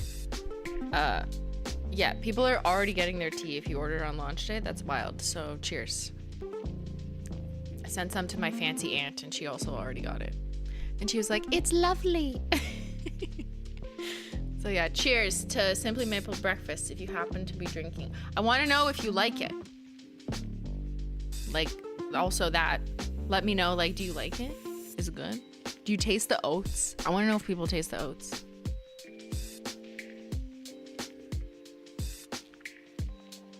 Do we all have that one fancy aunt? I do. Just one. Your David's tea shipped. Can't wait to get it. Fancy aunt is on the PR list. Not for everything, because she does not like some of the stuff we make. It's too sparkly. Is it real? What? Who? Me? No, I'm clearly AI.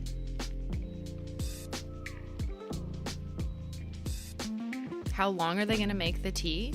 I don't know. Because it's not my company, David. I know they have a big batch, like for this launch. So that'll last until it's out. But like anything, if people like it, if purchases pick up after launch, like obviously I'm assuming there will be a lot of purchases around launch because that's normally what happens with an influencer. But if it keeps selling, assuming there's quantities to go around, then maybe people like it.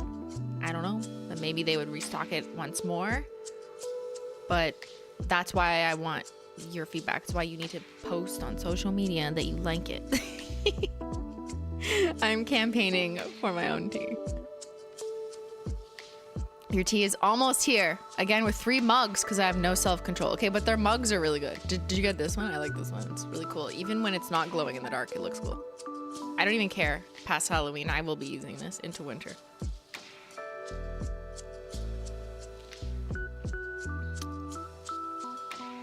I was into the flavor except for the raisins. Did you try it?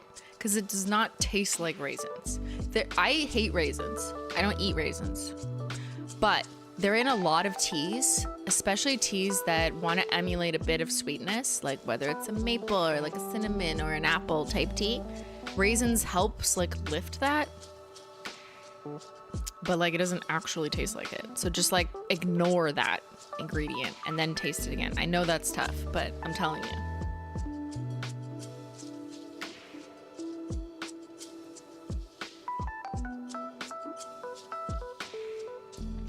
I'm almost done. It doesn't say gluten-free oats, so I cannot. I'm pretty sure they said it was gluten-free. I think they can't like do the certified like legal thing because technically in the factory there might be other things that touch gluten, so it depends on what your consumption of it is. But the oat itself, it does say on the website that it's a gluten-free oat, but there is a different distinction, I think, for people who are like incredibly sensitive, allergic in the same factory to anything that touches gluten. So I think that certification is different. So everyone's different.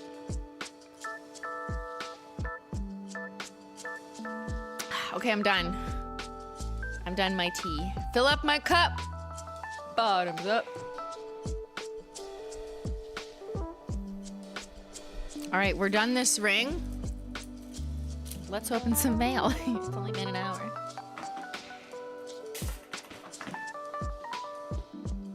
I have mail from 2019, from before the pandemic. What were you doing? Has your life changed? Let's do a poll.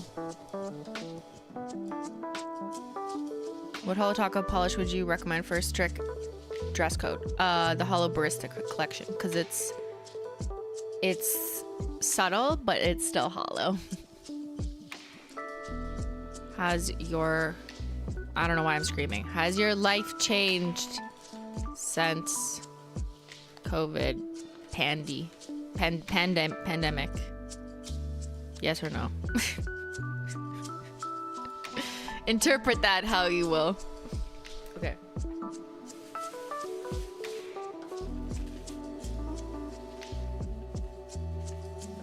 As a friendly reminder, I do not have a P.O. box anymore. I closed it when COVID happened. So any website you find online for my P.O. box is no longer valid, so don't bother sending me mail, respectfully. If you wish to send me anything like a digital art, please put it in the Simply Art channel in the Discord. We love that. Digital art, yeah. It's still COVID. You know what I mean. Okay. I understand semantics, but I mean, since that like March 2020 period of our lives, has your life changed since the onset of the pandemic? Okay, whatever. Well, actually, you mean to say this. Yeah, I know. You are right. The streamer's wrong. Let's open some mail. I bought a house and got promoted twice. Well, fuck us. Fuck everyone else, Amy. That's amazing. Nice. We love that for you. Okay, let's see. This is from Centerville, Ohio. Centerville? Wow, is it like the middle of the world? It says, open me.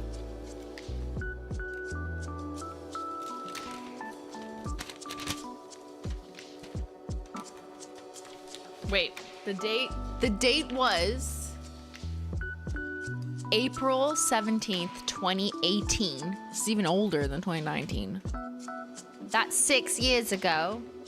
Shit, man. Okay. Hi, Christine, Ben, and hopefully Jen. I can't give my name or age. Wow, children are so smart. But I can say I love your videos.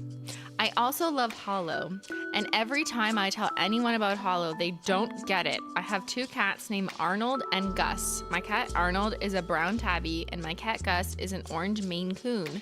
He is super fluffy. I think you're really funny because you always make me laugh. My mom says, if Trump gets reelected...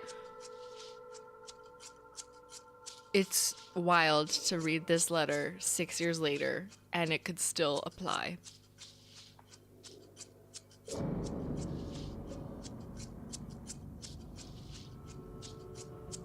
I just left you on a cliff, I know. Then what?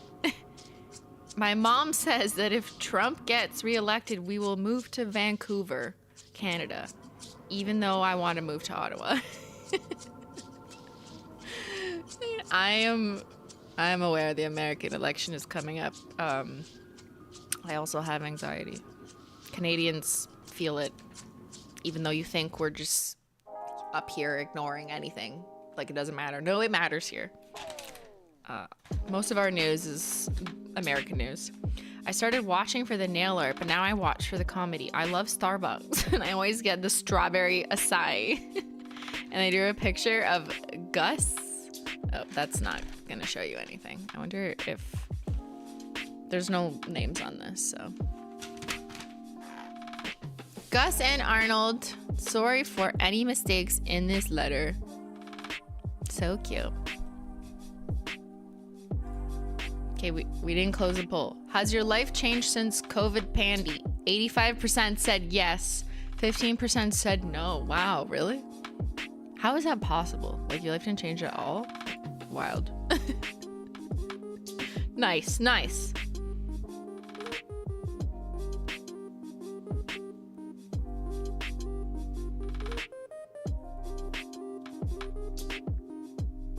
Just reading people's changing. I graduated college, became a teacher, got engaged, adopted a cat, bought a house, and I'm planning our wedding. It's crazy how much has changed in the last few years. Yeah. Yeah. Me too. I moved. I have the same cats, have the same Ben. I'm like, what else is different? My dad died, so that was a big thing that changed. I left my government job, basically changed my main career, stopped making main channel YouTube videos, but now I stream. So I do this instead. And HOLO Taco is now in Ulta, and I have a tea collab. Well, that all happened in the last 2 weeks. But I'm making it sound like I did a lot in the last 5 years. Actually, you know, whatever. Just kind of at the same time.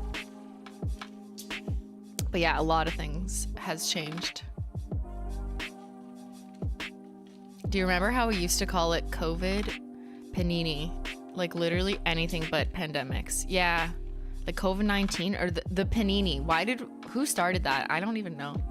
I feel like I've heard the COVID panini like so many times. Anyways, you have a lot more nail polish now? Nice. Yes, actually, true. There has been reports in like beauty consumer industry stuff where it's like use of self-care products. I'm sure you've like seen all that on TikTok too. And recession-proof cosmetics products like the lipstick effect, they refer to it as. The idea that despite a recession or like a large world-changing event like a COVID or a pandemic or something that might require one to assess their personal finances, there are some products that are reasonably accessibly priced, like a lipstick, like a nail polish would fall into that category, that despite like world recession, economic doom, people will still indulge in because it's the only thing you can from an economic sense, because it's still possible to like buy a $14 nail polish, for example, despite the ridiculous cost of inflation in the housing market. That doesn't, I'm not saying maybe like be in Holo Royalty every year. I just mean like the occasional indulging in a nail polish or a lipstick. That's what they refer to as the lipstick effect and how it's recession proof.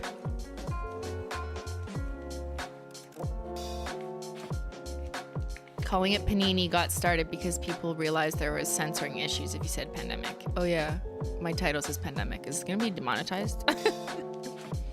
I think YouTube has changed things. I stopped buying makeup and switched to your nail polish. Me too. I stopped wearing makeup for the most part. But that's because of my eyes. Oh, I left that out of how my life has changed. My eyes blew up. Okay, this letter is from Greenville, South Carolina. South Carolina. All I know is Alec Murdoch. Sorry, that's all I know about your state. The Murdoch family. I watched the whole trial. He's in jail now. Anyways, thank you for the money. This is from 2018. From May 4th, 2018. Hi, Christine and Ben. Open on camera. Yes, ma'am. Okay.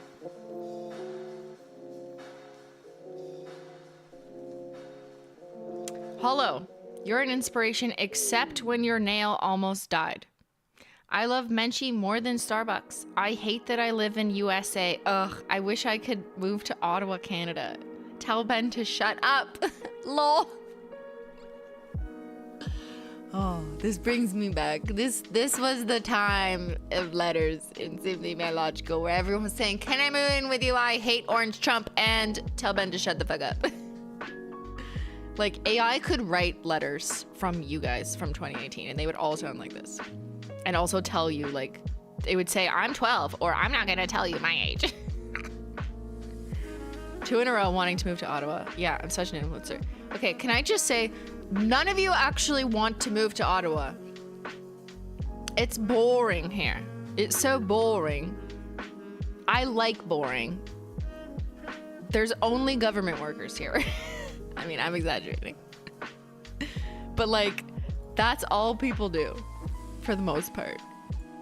If you want to go to Canada, like go to Vancouver, go to Toronto, if you like a city, you know. Ottawa is just really boring.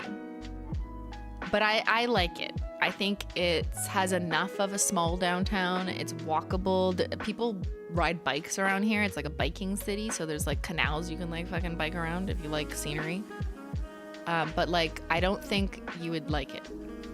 Like South Carolina, you probably have like a ton of land and shit there, right? Like, that's not really, it's not nice here. There's also snow. You get a lot of ads for Canadian tourism. Nice. I want to visit Montreal and Vancouver. I've never been to Vancouver. Or wait, I guess I was on a plane, but like not a meaningful visit. Montreal is really cool. I went there a few times in university, and David C headquarters is in Montreal. But yeah, I used to like go to parties in Montreal. Excuse me, Christine. I 10,000% want to move to Ottawa. The SCC is there, the Supreme Court of Canada. Gotta move there if I get one of the coveted clerk positions in 3 years. Well, okay, Andrea C., the lawyer trainee, I suppose if you want to work for the Supreme Court of Canada, which is the highest court in all of Canada, then yeah, you want to move to Ottawa. You want to work for the federal government of Canada or the courts? Yes, move to Ottawa. But I just assume that's like 1% of you, or less. I spy Menchie? Yeah, she's walking around. Okay. I'm the regular age people who are when they watch your videos. 11. Little troll. When I grow up, I want to be like you, careless and not stupid.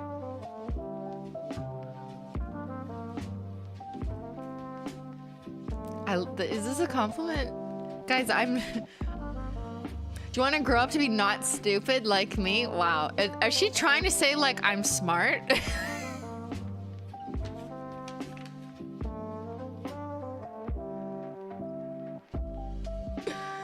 Wow. Careless and not stupid. Is that what you think of me?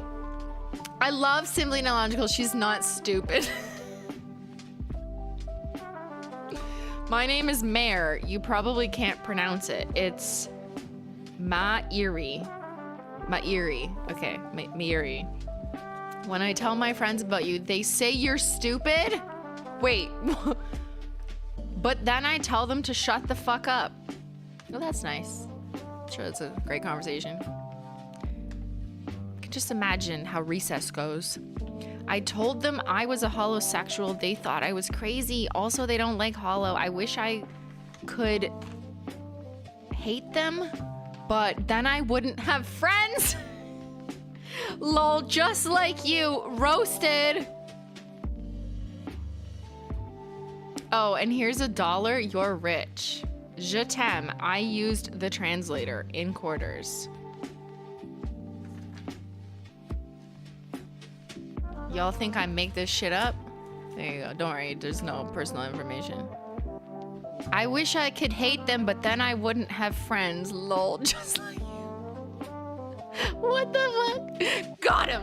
This 11-year-old got me. She just called me a dum-dum, but also not stupid. I'll take it. I'll take what I can get. Good fucking lord. I'm gonna stand up after that letter.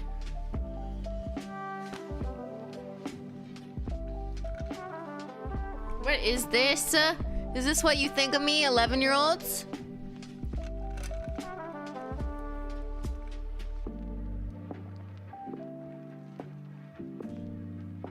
Okay, where are they now? I want to do a follow-up series. Like, where are they now? The children who told me to shut the fuck up. Oh, look at this. Aww. Okay, they're artists now. Did my parents say fuck you? Oh my god, they do. F you. Oh, that's so sweet. That's so cute.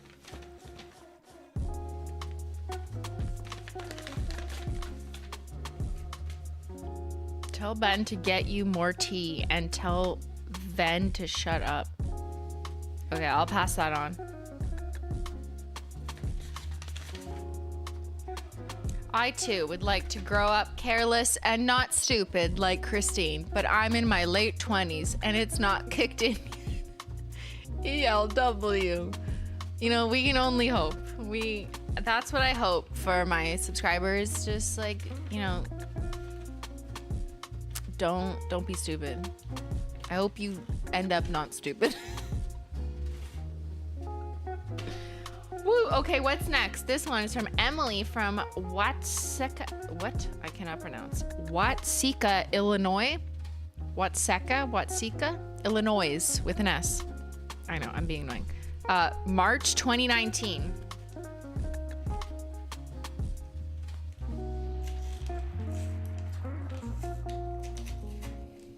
Don't be stupid.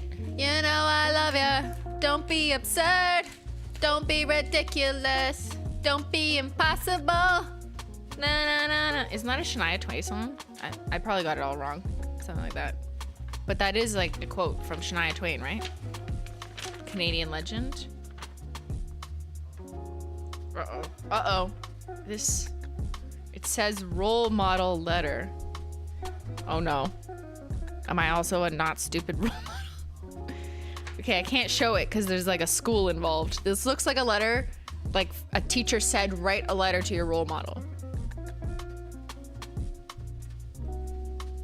It says, subject line, role model letter. Dear Christine Rotenberg, hi, my name is Emily. I am a 7th grader at insert middle school here.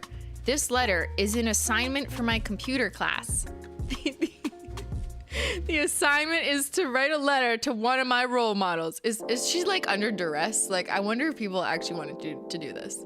Like, I don't know what to say, but I would like to complete course credit. The teacher is making me do this. You are my homework. Okay, no, that's not what she did. I chose you to be my role model because you inspire me every day. You are one of my role models because you taught me that I can smile even in a bad situation. Just like with sciatica. Whenever I am sad, I will watch one of your videos and it makes my day a whole lot better. You have inspired me to do what I love, even if someone doesn't support me. You have taught me that if someone doesn't like you, it's not the end of the world. Did I teach that? That's pretty cool. It's pretty not stupid of me. You have shown me that doing what I love is more important than having people who don't support me around me. Aw, that's so deep. Okay, give her an A.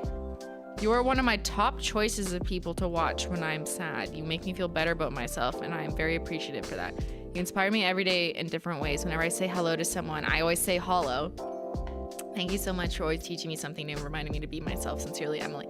Emily, A+. I hope you got an A+ on March 23rd, 2018. That's cool.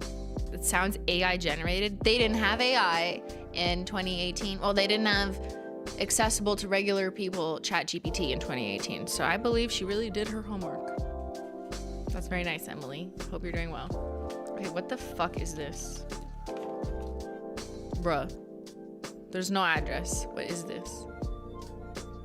Hello? What is this? This isn't even a letter. Like, it's a piece of paper they folded. How old is this person? Quick, guess. 7? I'm guessing like maybe 8.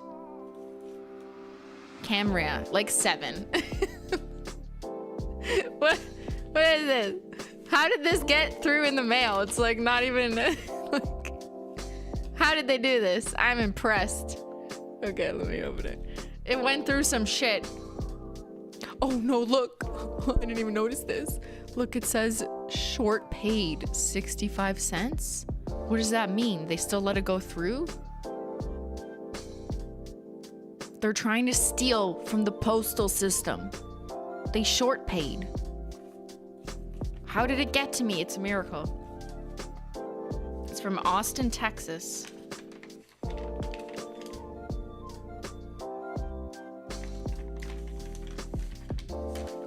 Here we go. Dear Christine, I'm Emily and I'm 11. I guessed 8. Okay. I don't win. And in your last mail vid, someone stole my name and age, but I'm Texan. Bitch, but I'm in 5th and just did my STAR test. Something Texans do. It's a really important test. And I write this with a hollow pencil. Love, Emily.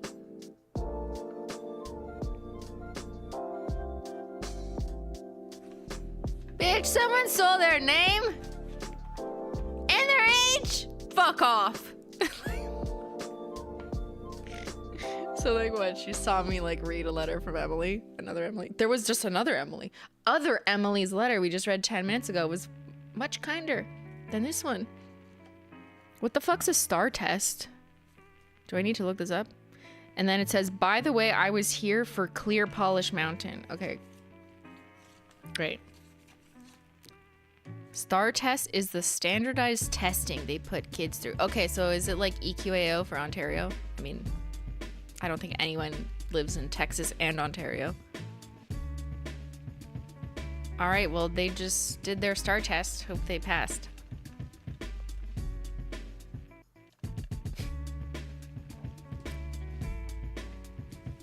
Next, we have a letter from the Elliott family. The whole family from Hamilton, New Jersey. I was just there. Well, not Hamilton, but New Jersey. You remember EQAO? I try to forget.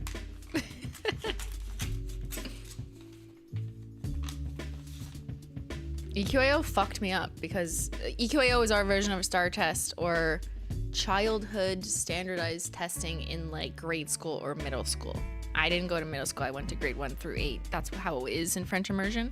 But I was like learning French. So I was learning another language that was not my family language we spoke at home.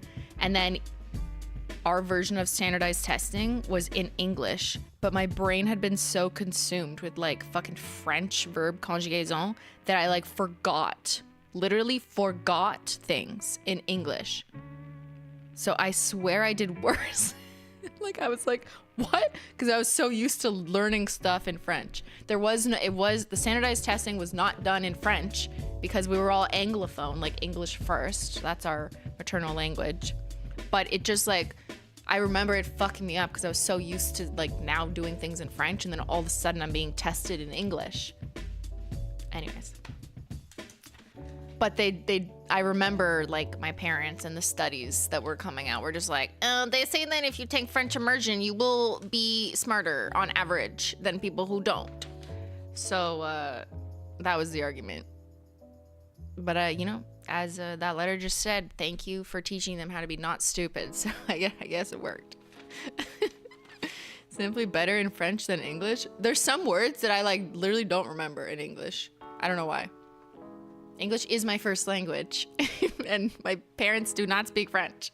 But when you learn another language at such a young age, it like, there's just some things that stick out to you more in one language than another. I don't know. It confused me as a kid, yes. It really was like whiplash, yeah. I'm just like, what? La mitochondrie? What do you mean? I learned science in French for like 4 years. And then I went to high school and some subjects were in English, like math. Math was the most fucked up. They taught me math and French, grades 1 through 8, or whenever you start taking math. And even the long division looks different. Like the way you draw the long division, this shouldn't make any sense, but it looks different in French than English. So when I went to high school, which was also French immersion, but not all the subjects were in French. Math, they switch you to English. I don't know why. But history stayed in French. Okay. Then all of a sudden I was like so fucked up. I'm like, what is this English math? Like all the terms were different. Yeah, so that fucked me up. Anyways, French immersion problems. Sophia's here. Shrimply, congrats on your tea launch. You're getting some. Did you get it in the mail? It might take a little bit longer because it's coming from Canada. From old Canada. Yeah, have a shrimply tea on me. Did it affect your grades? I don't think so, but I feel like I struggled with fractions and math because of learning them in French and then switching to English math. So I was never really good at math. I'm blaming that, but maybe I just would always not be good at math. I don't know. I was better at art.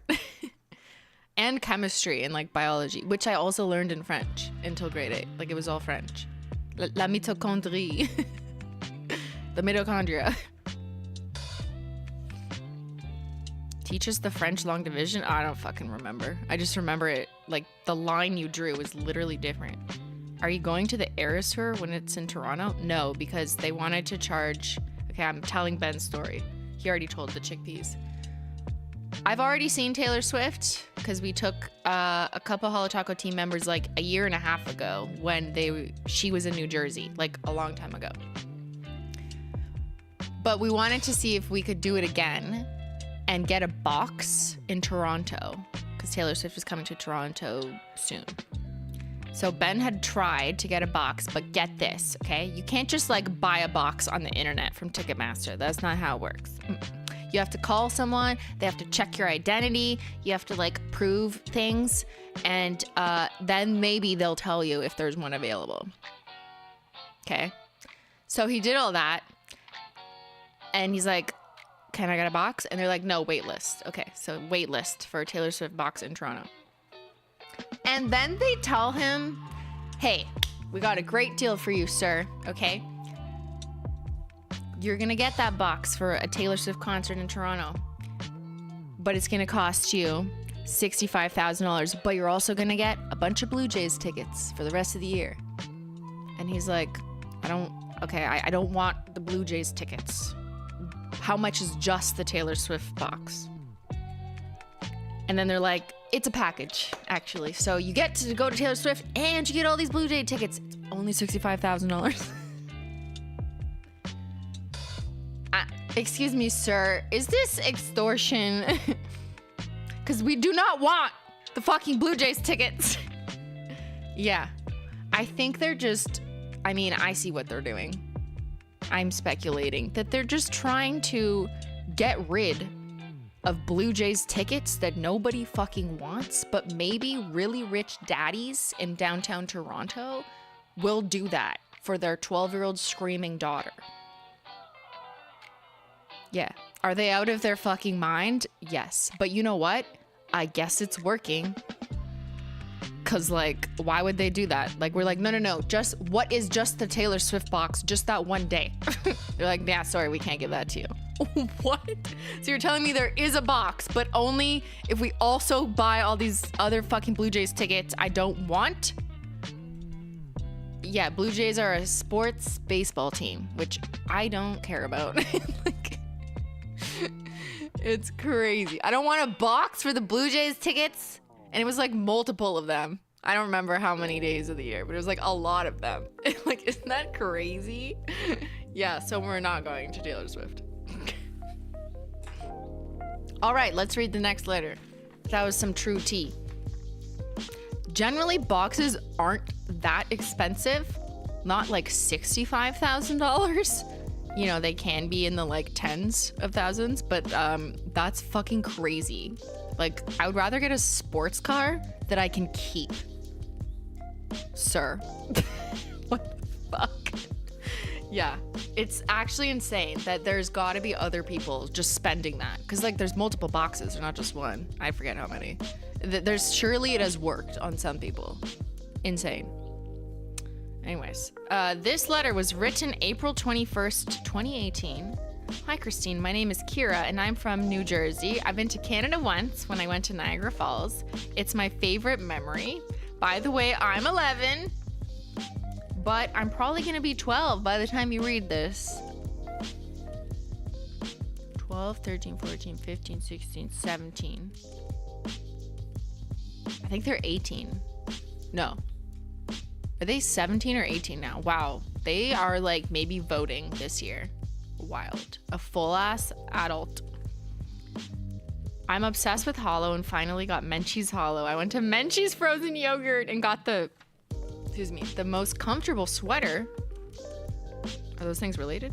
I get in so much trouble for making the house smell like nail polish. And I'm just saying, I'm actually pretty decent at water marbling. I also have a good left-hand skills. And tell Ben I say hi. Also, if you need any Netflix suggestions, then you need to watch The Fosters. Please make another Simply HOLO hits. I have 2 cats named William and Guinness. Happy holidays. This was a respectful 11-year-old, not like the last 3 we read. Or 2. Yeah, just a little humble brag in there. Okay, let's open up this big one. It says open on YouTube. That's where we are, right? That's a lot of stamps. Like, do you actually need that many stamps? Maybe they just did it to be safe, but like, that's crazy. Or wait, did I already open this? Oh, I already opened it last time. I guess I forgot to throw out the letter. Just kidding. Okay, let's open this big one. Oh, I think this is unsolicited PR though. Fab admin. Yeah, that's not a fan. But let's see. I used to write anywhere that I'd write my my PO box. I would say, businesses, do not send me things here. Please contact me to send, because otherwise, the number of companies who would just like send you things all the time, like it was just like too much.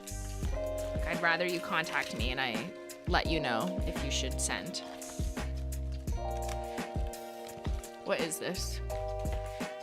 And I preferred keeping the PO box like for fans. Like, that's what it was for. What is this? Hello? Wait, is this a fan?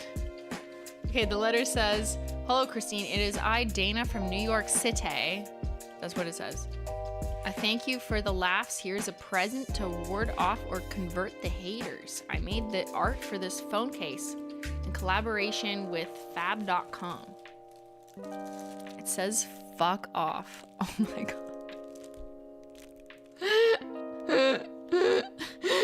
I have holified it for you to deem it worthy, but let's be real, it's pretty shitty due to my inexperience in the nail polish realm. I tried my best. These are not children friendly." What does that mean? They hate children? Are they in the 2%? Okay, wait, let me move this. What's the other one say? Not children friendly phone cases? Is that like a disclaimer that is necessary? People with children. What does that mean? My phone's not child friendly either. I wouldn't want a child on my phone. Because of the swearing? Oh, yeah, I guess. I don't think my phone's gonna fit. Yeah, no, it's not gonna fit anymore. Because of the adult language? Yeah, I guess so. These things don't occur to me. I have pets. I swear around my pets all the time. And they sent a picture of them and their pet. All right, everyone. I have a message for you. Unfortunately, I can't put this on my phone, but imagine. Fuck off. If a child sees it, they will explode. I was a child and saw and said the word fuck. I turned out okay. I turned out not stupid. My parents were not strict with that stuff. Ooh, this letter's pretty. Look, it's hollow diamonds.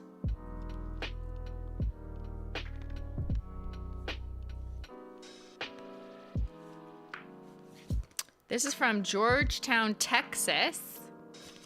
From Texas, y'all. Those cases would immediately kill a Victorian child. Yeah, you gotta be careful. Okay, I won't do time travel. Don't want to hurt the Victorian children. Okay, I'm gonna have to cut this open because it's taped too well. You gotta do surgery, Meredith. Here, should we do a poll? Were your parents strict about swearing? I think I'm definitely, like, based on my anecdotal observation, even before the poll, I could definitely tell I was raised in the minority of people who just, like, no one cared about swearing. Because ever since I've been on the internet, I've seen, like, a lot of people being like, why do you curse so much? And I'm like, I don't know, because I'm 27. Like, who cares? Like, I just don't think about it. Okay. Were you raised... zero cursing allowed. This is how you were raised, not how you are. Because we're all older now. I know that. No one's 11 anymore. 6 years ago, maybe, but... in the middle. Or... Parents didn't care. Lol. About cursing, not you.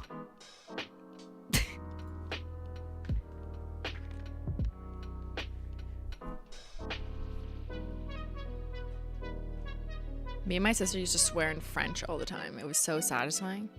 That's how I learned all this French swear words.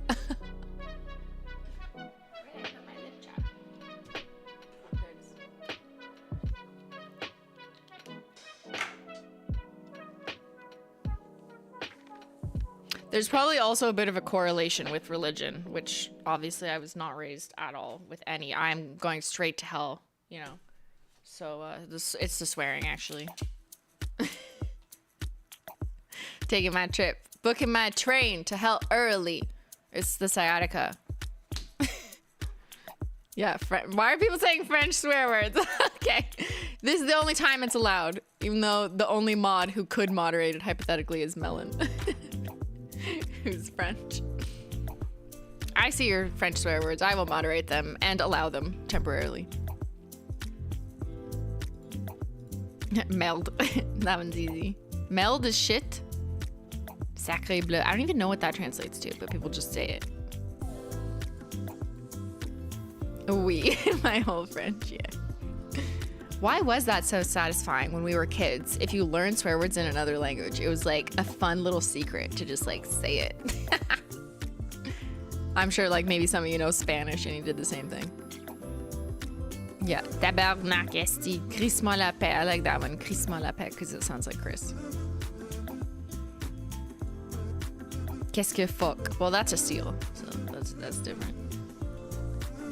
All right, now we're just swearing. Just get it out, man. Just get it out. As long as it is generally kind swearing and not directed at an individual or a negative group of people, negative towards a group of people, then it's fine. Like, fuck off, bitches. Weeha. Okay. Were you raised 46%? See, this is how I know. This makes sense with my anecdotal observations. 46% of you were raised no cursing allowed. Wow, crazy. 41% in the middle. 13% parents didn't care. See, I am a little just baby minority. Yeah.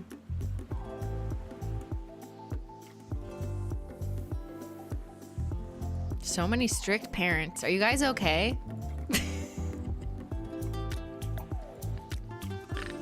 It is a risk. Like, hey, I've never been a parent, so I don't fucking know.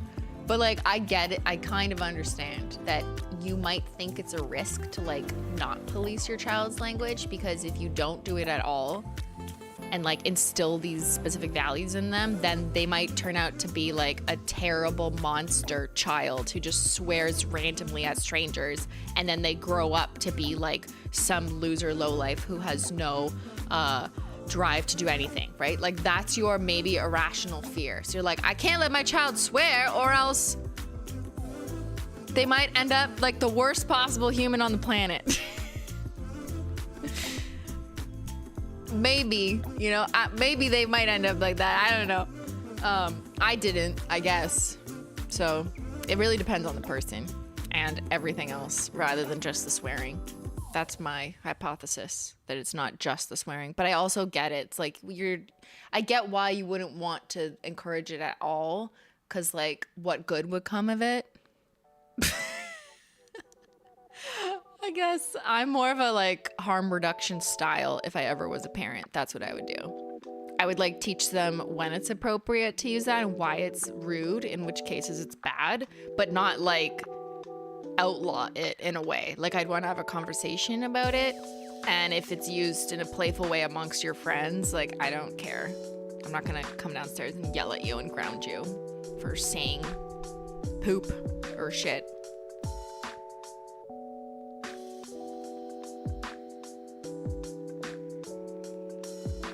They thought it made people look stupid.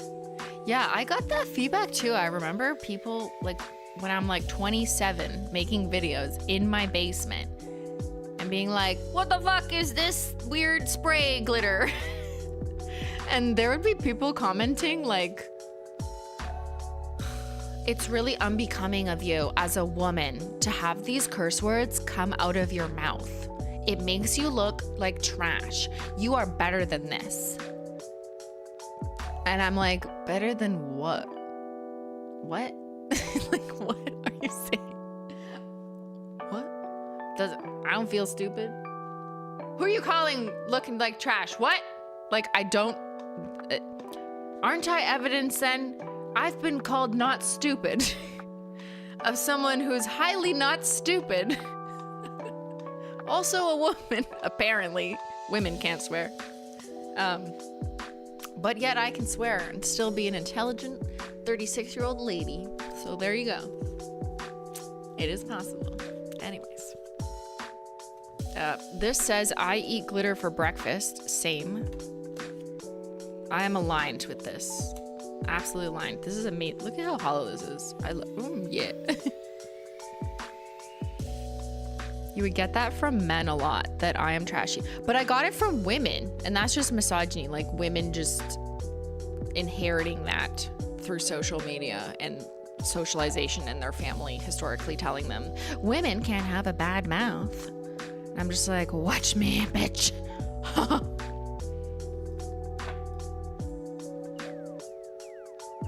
Every professor I've known, well, not every professor, that's exaggerating, but like I've definitely had professors just like randomly like swear.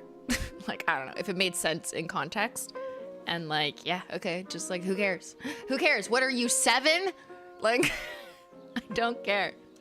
All right. Hello, Christine. My name is Lauren. I don't know. She's not British.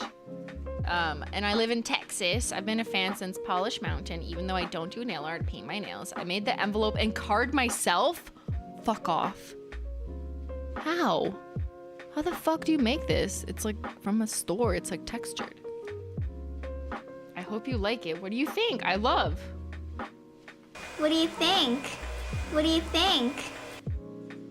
Thank you for always being so funny and also getting me to try tea for the first time. Changed my life. And thank you for being good background sound when I work. The music you use for your intros was in a training video at my job. And I was half expecting you to pop up and start talking about how hollow. P.S. Hi, Ben. Love Lauren. Stay awesome. Okay, that's pretty fucking sick. I guess this is that her business? Does that make sense? Messy bun, getting stuff done. This is sick, though. Natasha, cursing being bad is also, from my experience, very American, because when I moved to the UK, they curse like sailors. No one cares. I think I agree, anecdotally, as a Canadian, that a lot of the feedback I got, and like ladies from Facebook telling me I should watch my mouth, there were like from random states in the US. Always. If I ever like looked someone or clicked out their profile, it would like say they're from like, I don't know, Texas. Sorry, bad example. I know Texas also has a lot of areas that like don't have people like that, but just somewhere that isn't Ontario.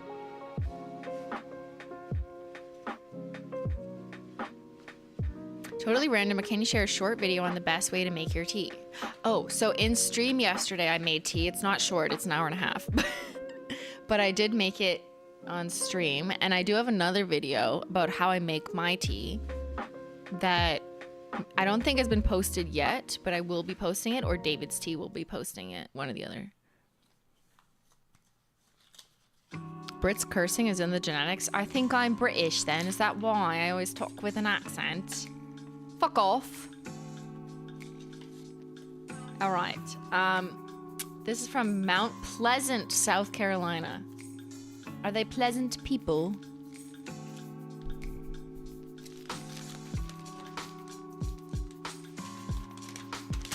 Hello, Christine.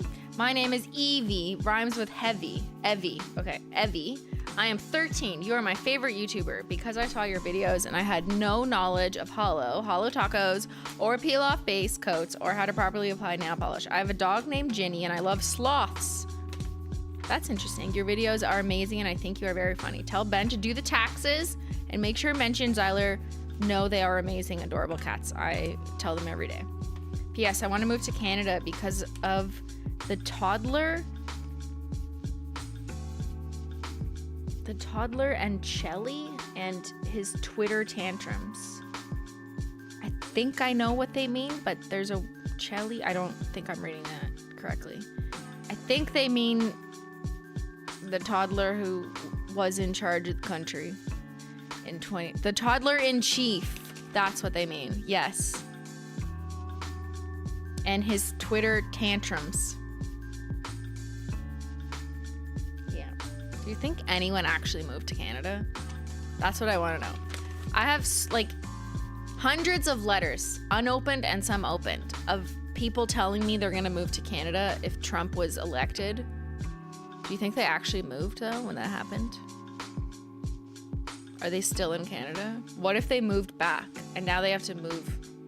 What if they have to move back again?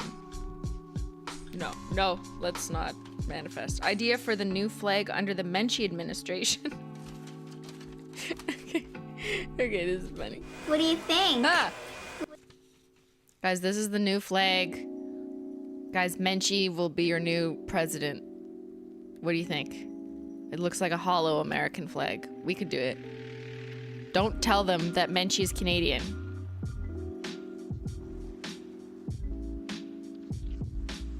I'll take it. Canada surely doesn't want a bunch of crazy Americans rushing country. I don't know. It depends. If you're like normal, reasonable, chill, and not loud, we'll take you. Just if you just like relax, and then I don't care. Come on over. Come on over.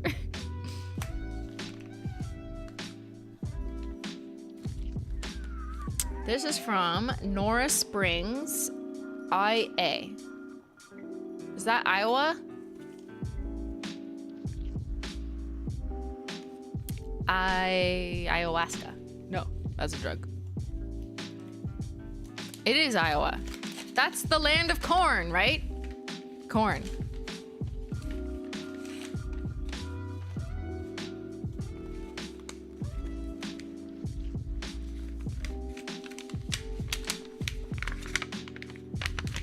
What the fuck is this letter?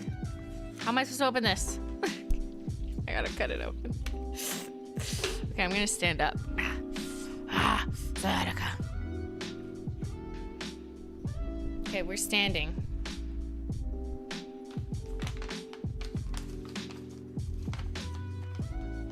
April 2018. Dear Christine, well, hello there. I'm 12 years old and I live in Iowa. It's cold as shit here, but you're probably used to that. Is it cold in Iowa? No, it's not. Not like Ottawa. Here's a pic of my hollow bag. It's too hollow to send. I told my family I was a holosexual and they said, what the fuck is that? I'm still trying to explain it to them. By the way, my name is Era. Psych, there is nothing here.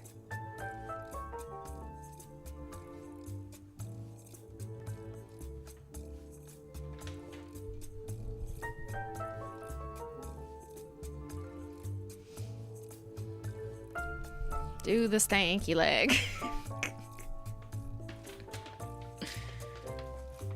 Iowa or Idaho. Idaho. Who's a hoe? It's cold for American standards. Yes, I suppose.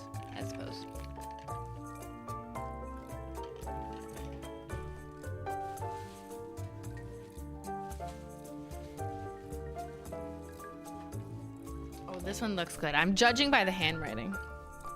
Bad handwriting is usually correlated with younger age. In my experience as a professional letter opener. Jacob, I live in Iowa, and last year we had temps reaching minus 45 degrees Fahrenheit. I don't know what does that mean? Minus 45 Fahrenheit to Celsius. What? That's minus 42 Celsius? How does that make sense? Are you sure it was minus 45 Fahrenheit? No, you just mean 45 Fahrenheit, right? Jacob.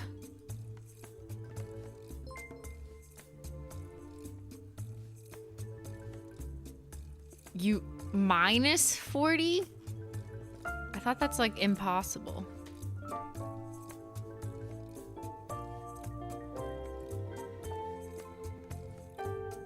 What? Okay, yeah, that's fucking cold. But if you meant 45, then this is nothing. Bruh. They meant minus 45? Okay, well, yeah, that's pretty fucking cold. I'm pretty sure, like, I've been in minus 40 degree weather with a wind chill and just, like, there was warnings to not go outside. Like, that's, at some point, I've seen that. It's not, like, every day in the winter for where I am. But we do get, yeah, here, someone else, H. Ross. We get to minus 40 in Ottawa. We reach minus 50 in 1 year. Yeah, it's possible. You just don't go outside. Yeah, it's fucking crazy. Okay, this is from Julie in Calgary, Alberta. Canadian. Look at this electrical tape. When you can't find tape, but your dad is an electrician.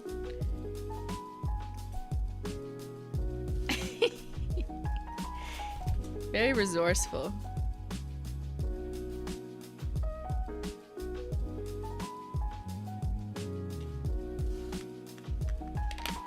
Yeah, she made sure no one would open it, not even the postman or me, without scissors. Don't worry, we got it. How many 12-year-olds so far? Like, literally all of them, I think. I think the oldest age was 13.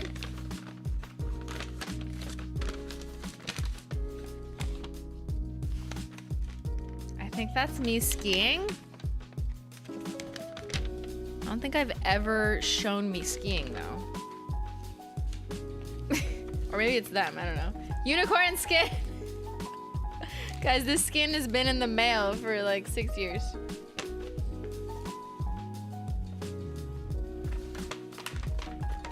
Okay, whoa. I am 12 and I love your videos. I have been watching since the Polish Mountain trend, and I needed to see who started it. Thanks for ruining the internet. I live a few doors down in Calgary, Alberta. She's joking. Calgary, Alberta is like an 8-hour plane ride. It's on the other side of the country. Canada, eh? Hi, Jen. Hi, Ben. Hi, Zyler. Wanna come live with me? I love maple taffy on a stick, but I have braces, so I can't eat it. Sad face. Follow me on Instagram. I am a ski racer and a competitive climber. Okay. Well, I have sciatica. 12-year-old. I ski 3 days a week and climb 2. Do you go to school? Every Saturday after skiing, I want to get home so I can watch a new video. I have only had a beaver tail once, I know. My fave is avalanche. Like the beaver tail, not like on the mountain, right? The Cheesecake Store one, me and my friend Lady, and the Tramped that suckered, and it was so good. By the way, I ski out of Banff. Love, Julia. Oh my god. Wait, what? How do you ski and climb 5 days a week? What are your parents doing to you? Is this your parents' dream or yours? I always wonder that. I mean, maybe I'm just being protective for no reason. But like, sometimes you hear like literal children, like 13 years old, and they're doing a sport or something like 5 days a week. And I'm like, I'm always like, is it your parents signing up because they really want you to become like the sports star? Maybe that's just me having been in childhood acting, but sometimes it's hard to tell, right? Maybe the parents are ski instructors. Yeah, maybe, I don't know. But then that would prove my point that it's like the parents wanted them to do it. Because that's crazy for a 13-year-old, like climbing and skiing 5 days a week. What the fuck? Good lord. I think I only did dance like 1 day a week.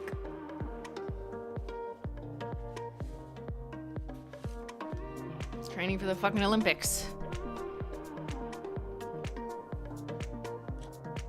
This one is from Weedville, PA, Pennsylvania. Weedville? What do you guys do there when you're bored? May 2018. Please open on camera.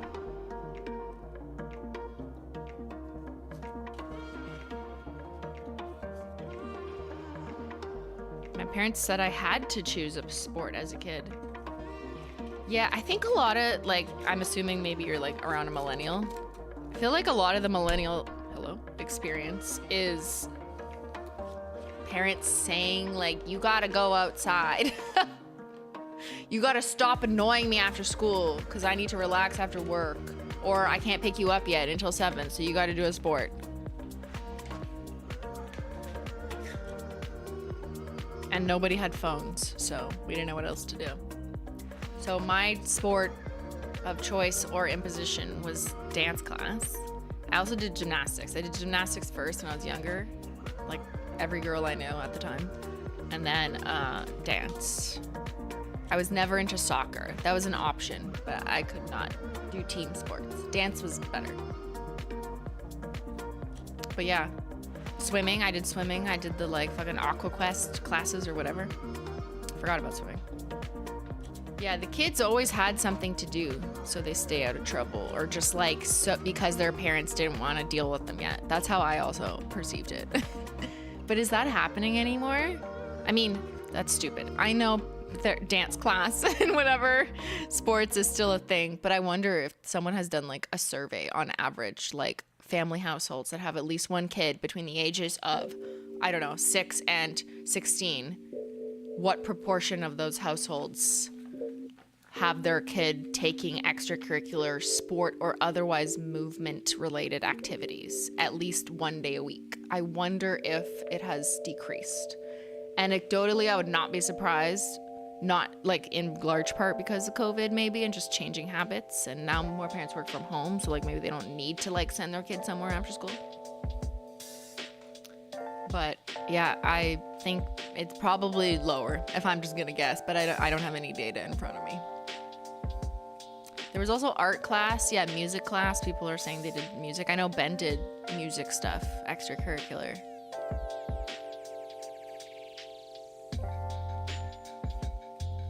I don't hear as many people like doing dance class though. It was like so common. If you interviewed all the girls in my elementary school or high school, I swear like half of them, more than half of them, had been to at least one dance class. It was like, what are you doing? I go to dance class. I don't know. It was just like what they sent girls to do. I actually did enjoy it. I liked dance class. So I did. I hate ballet though. Not good for my flat feet. Not good for my sciatica. I have very flat feet. You know this, right? I'll show you on my good foot. Don't worry, I'm wearing socks.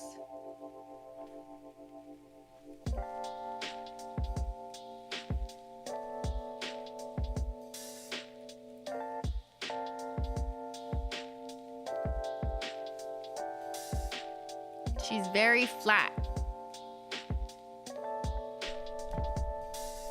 But I did dance, so I can stretch like this. I'm a little stiff right now. Don't worry, this is my good leg, but... Yeah, it's very flat feet. I know, every time I see a physio guy or whatever, they're like, wow, that's flat. And I'm like, yep, it's born that way. Yeah, she's a penguin. She has pink feet, but only one's pink. Okay. So ballet was not for me, but I did jazz, hip hop. I tried tap. I don't like tap, but I really liked hip hop class. I don't think they call it hip hop class anymore. It was like Britney Spears music. But I did like hip hop when I was a kid. I was not pushed into dance class, to be clear. It was only like once a week, but I liked it and only quit when I was too old and at the age where people start becoming dance instructors. And I was like, yeah, no, I'm not going to do that. Goodbye. Is it a bad thing though? Genuine question. What, a flat foot?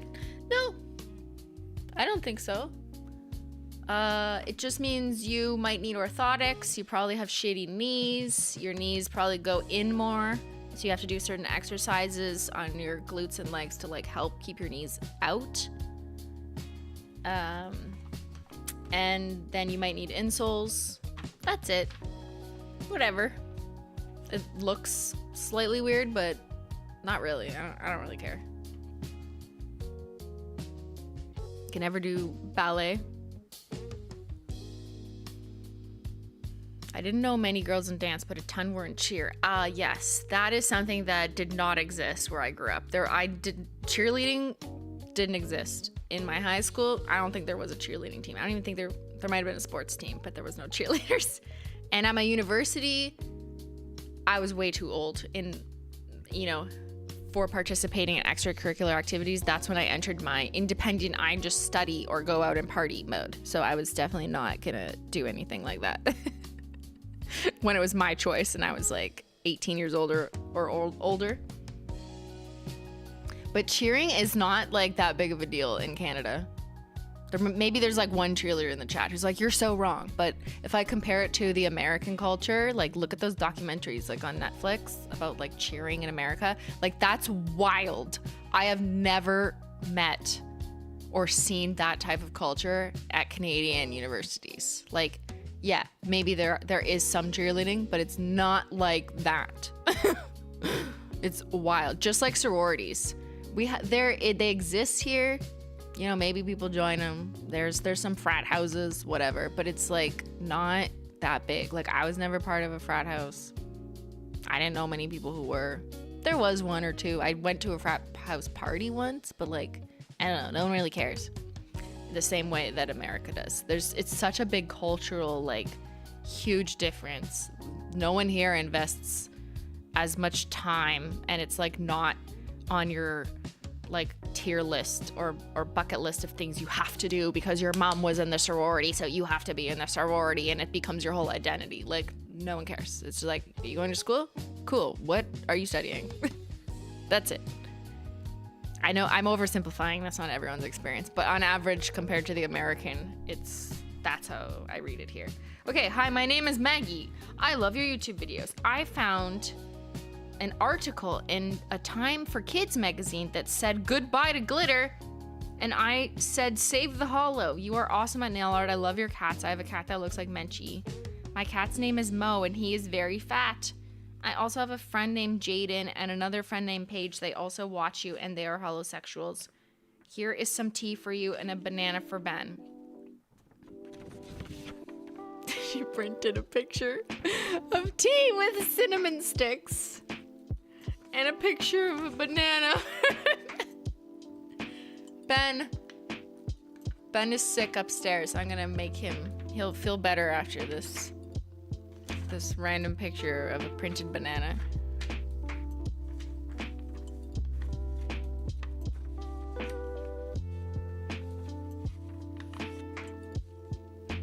You're comparing a lot of American movies and TV shows and not reality. Yeah, but I've heard from you guys though, like we've had this conversation before, and some people have shared like they were in a sorority, or they did cheerleading. I used to do cheerleading and hip hop in elementary school. Cool. I loved both, but had to stop because of my knees. Aw. Same. Well, not just because of my knees, but I was in competitive cheerleader for 6 years, and I regret it as an adult. It was so cliquey, and I never really fit in. Oh, that sucks. Are you going to see Taylor next month in Toronto? No. Unless I want to spend $65,000 on a box and a bunch of Blue Jays tickets, which I do not. There were cheerleaders in Degrassi? Yeah, but I don't know. I don't think anyone really related to that.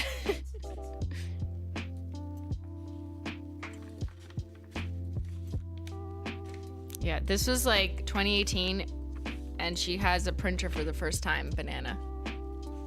Okay, let's read this one. From Australia, it's Jamie from Tasmania, Australia. All right. That's pretty far. I'm bad. I can't do that accent.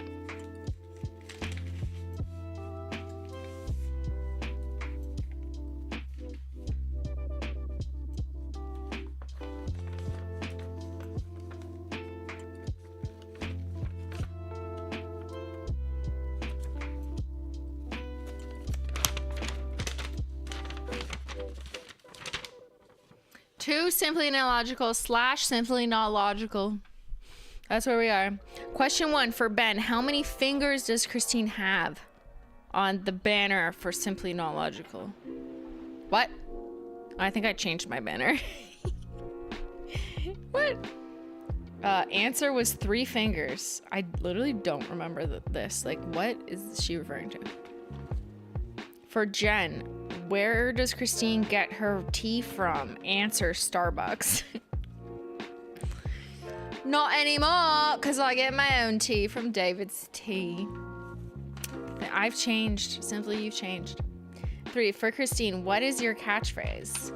1, hollow everyone. It's me, Christine, again. 2, ban. 3, give me the tea. 4, all the above. Answer, all the above. I'm 10.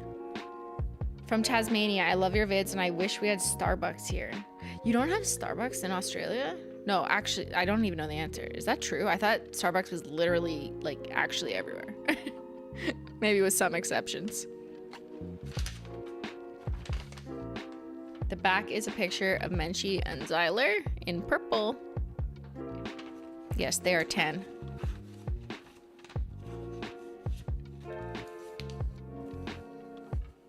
Yeah, how can you not have Starbucks, but you have mail? I'm just kidding. Do you guys not have Starbucks in Australia? You guys have good coffee. Ben used to live in Australia when he was a kid. So he would talk about like how they're flat whites and whatever. Like they actually know how to make coffee and no one knows how to make coffee here. Okay, this one is from Germantown, Tennessee. Germantown? Only Germans live there. Germantown, Tennessee.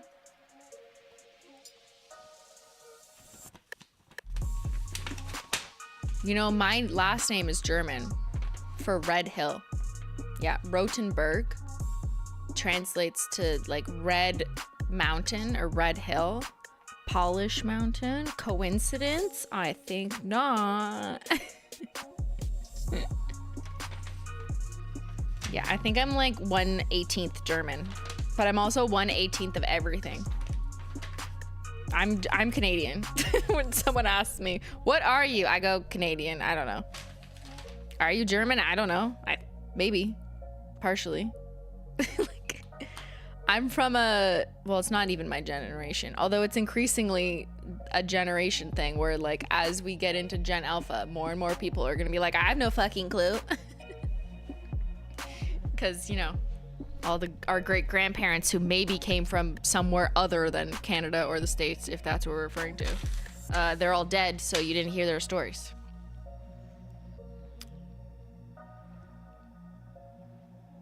I am not taking a DNA test and giving my DNA to others. I will keep it, thank you. No, but my family is mostly from Canada, like, like even my grandparents were born in Canada. But I think there is technically, like, there's British and Irish. I think there's some German and Polish. But I also think there's Russian, like 1/18th or something. There's like a lot. Someone told me once, and I'm like, this list is too long, I cannot remember. So the ones I remembered, also Scottish. There is Scottish too. Yeah, I am a true Canadian breakfast blend. A little bit of everything. And hollow, of course. You just say you're American? That's what I just say, I'm Canadian. Yeah, I don't know.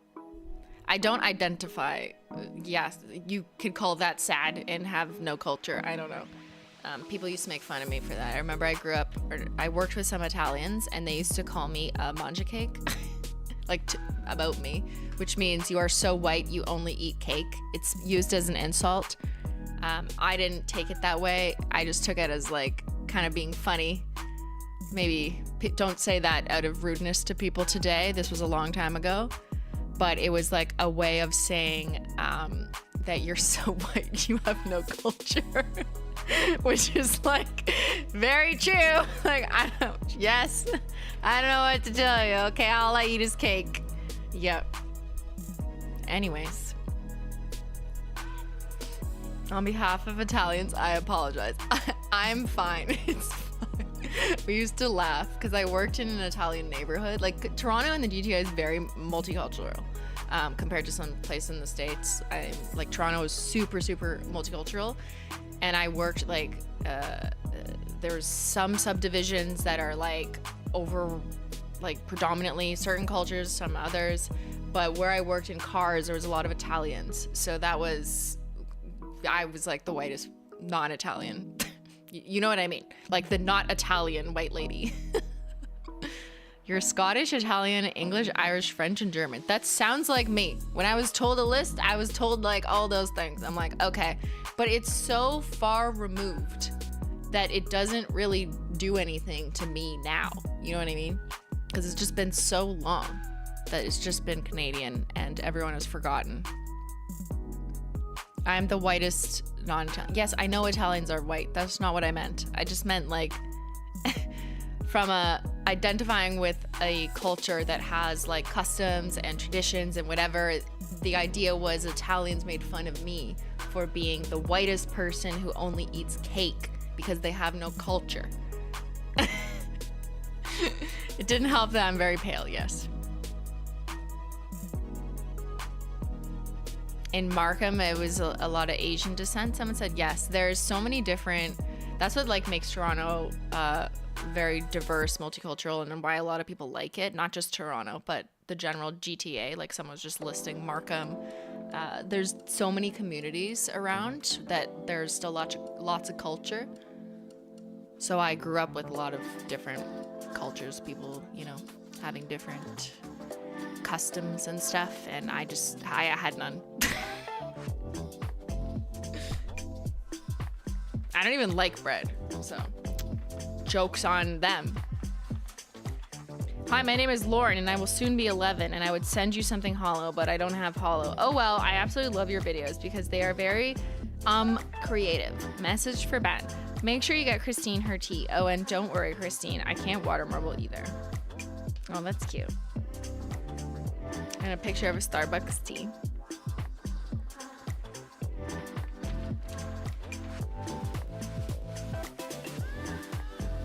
That's why I named my shade Got Cake. I'm just kidding.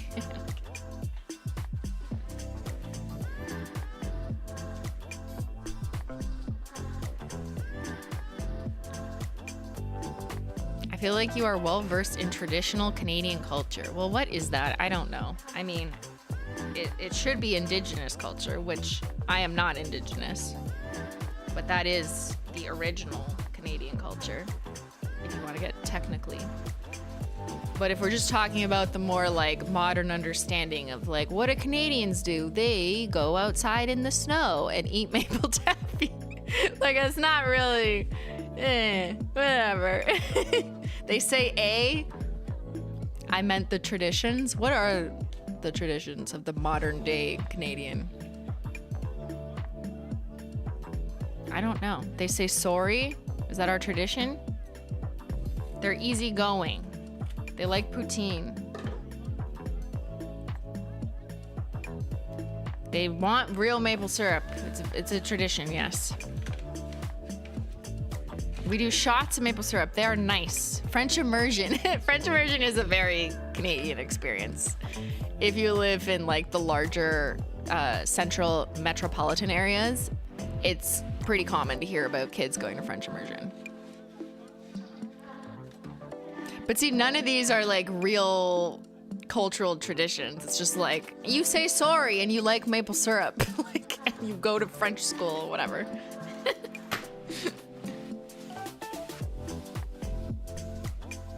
What's poutine? It's French fries with cheese. I don't really, like, it's fine, but I don't eat it regularly. Tim Hortons? Yeah, I don't like Tim Hortons. Are those traditions or stereotypes? Yeah, stereotypes is probably a better, way to put it. Like, all Canadians drink maple syrup and eat poutine. I mean, people like it here. They make it here, but none of it is harmful, generally speaking, I don't think. Anything we just said anyways. Okay, this letter is from Eastland. Is that TX? Yes, Texas. North Texas. North Texas. You guys like gravy? I'm seeing a lot of people saying you love gravy. Oh yeah, did I forget that in the poutine description? Sorry, I'm a bad Canadian.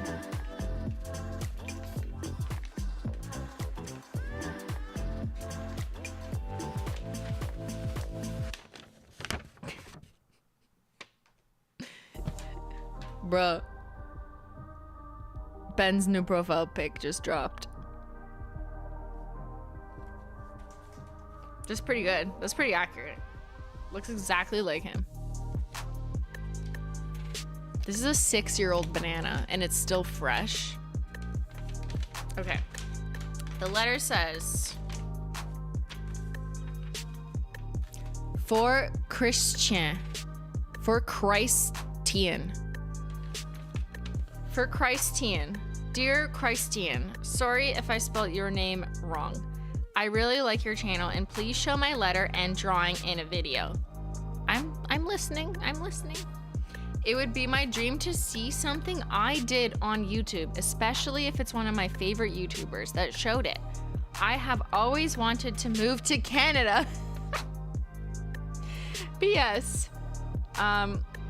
I really like your YouTube channels and best wishes on everything. PPS, my name is August and I'm from Eastland, Texas. PPS, I'm 10. Alright, well, Christ Chant just showed the banana. Ben the banana. Looking absolutely stunning. Okay, this one has a glitter in it. Uh-oh. Guys, look at all the glitter that just fell out. It fell out of this letter from Aurora Ferguson, who lives at... Imagine. I'm doxing you for your glitter. You probably don't even live there, because the average person moves 7 times in their life, and it's been 6 years. This is from New York, from 2018. Aurora Ferguson!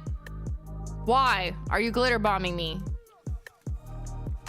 Let's see if we can safely open this. Otherwise, I'm calling the police and sending them to your house. I have your address.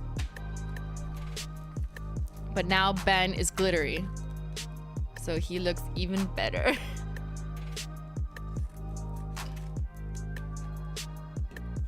You know, I thought the days of getting glitter bombed were over. I thought we were past that. I thought we weren't 10 anymore.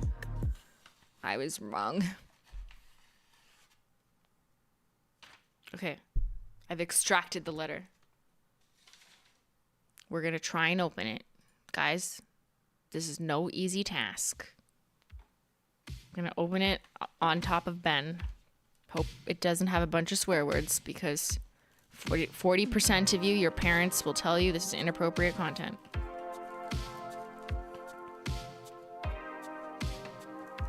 Oh, no. Disgusting.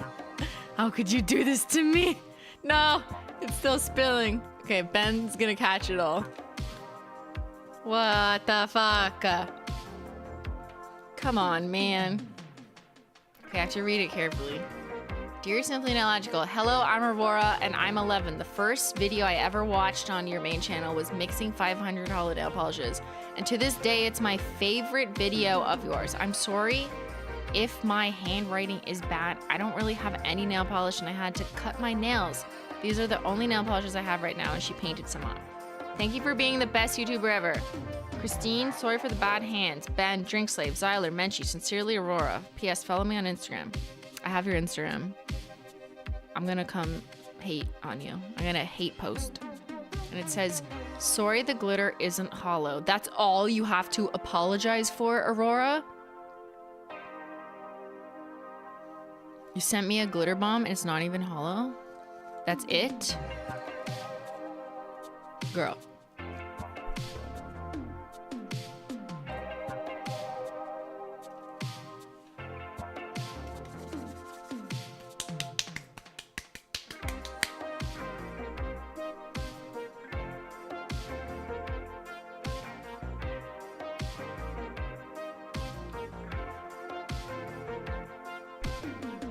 All right, Ben is Ben's going to sleep. He's getting folded up with that glitter.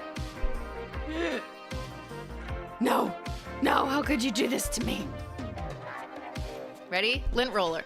This is my life hack for when you get glitter bombed by random 11-year-olds from the internet, okay? 6 years later, you take your lint roller,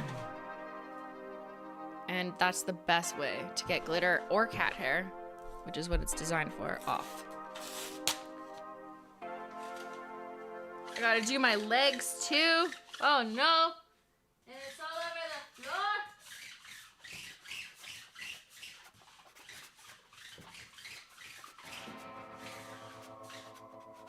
That was a nice hip stretch though.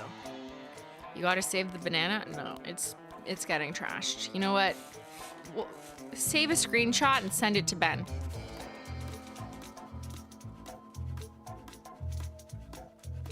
I'm sure he wants that. I'm sure he's very excited for that. Okay, last letter, and then I have to go stand up and walk around my house, do some laps. Okay, this one is from Irving, Texas. Just a lot of Texas and South Carolina today. Who sent me money? It's Texas money. Yeehaw! Tomorrow's a Menchie gang stream.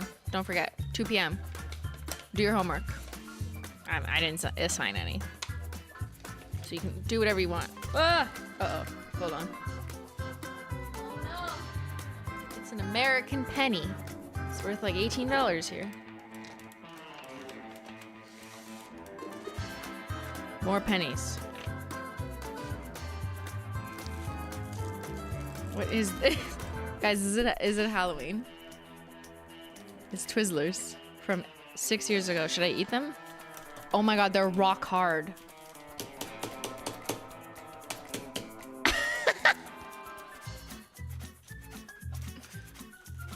Yikesy. Okay, we got 3 American pennies. Who was that man?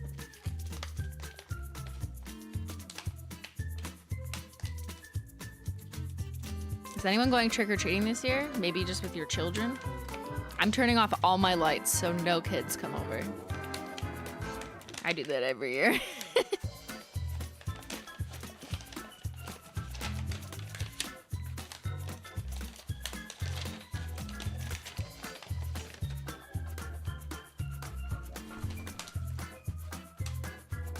Water, marble, witch. Others. Okay. Okay. Got it. You. Is that my middle finger?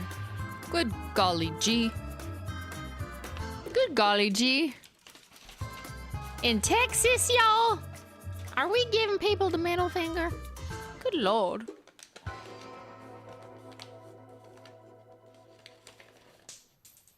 Oh, another penny. Okay, this says letter,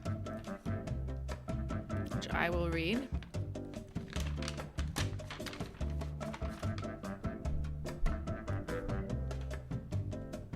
Dear Christine, hello, my name is Ashley. I love your videos because they always make me smile. I kind of have a Starbucks slave, but Ben is the most original. You taught me how to do something with my nails. Fam, 10 years old, and I have 2 sisters. Sorry, it says I am 10 years old. Quiz for Ben. Do you enjoy being a drink slave? 2, are you holosexual? 3, are you disappointed in Christine yet? What did I do? 4, what's your favorite thing about Christine? 5, did you enjoy this quiz?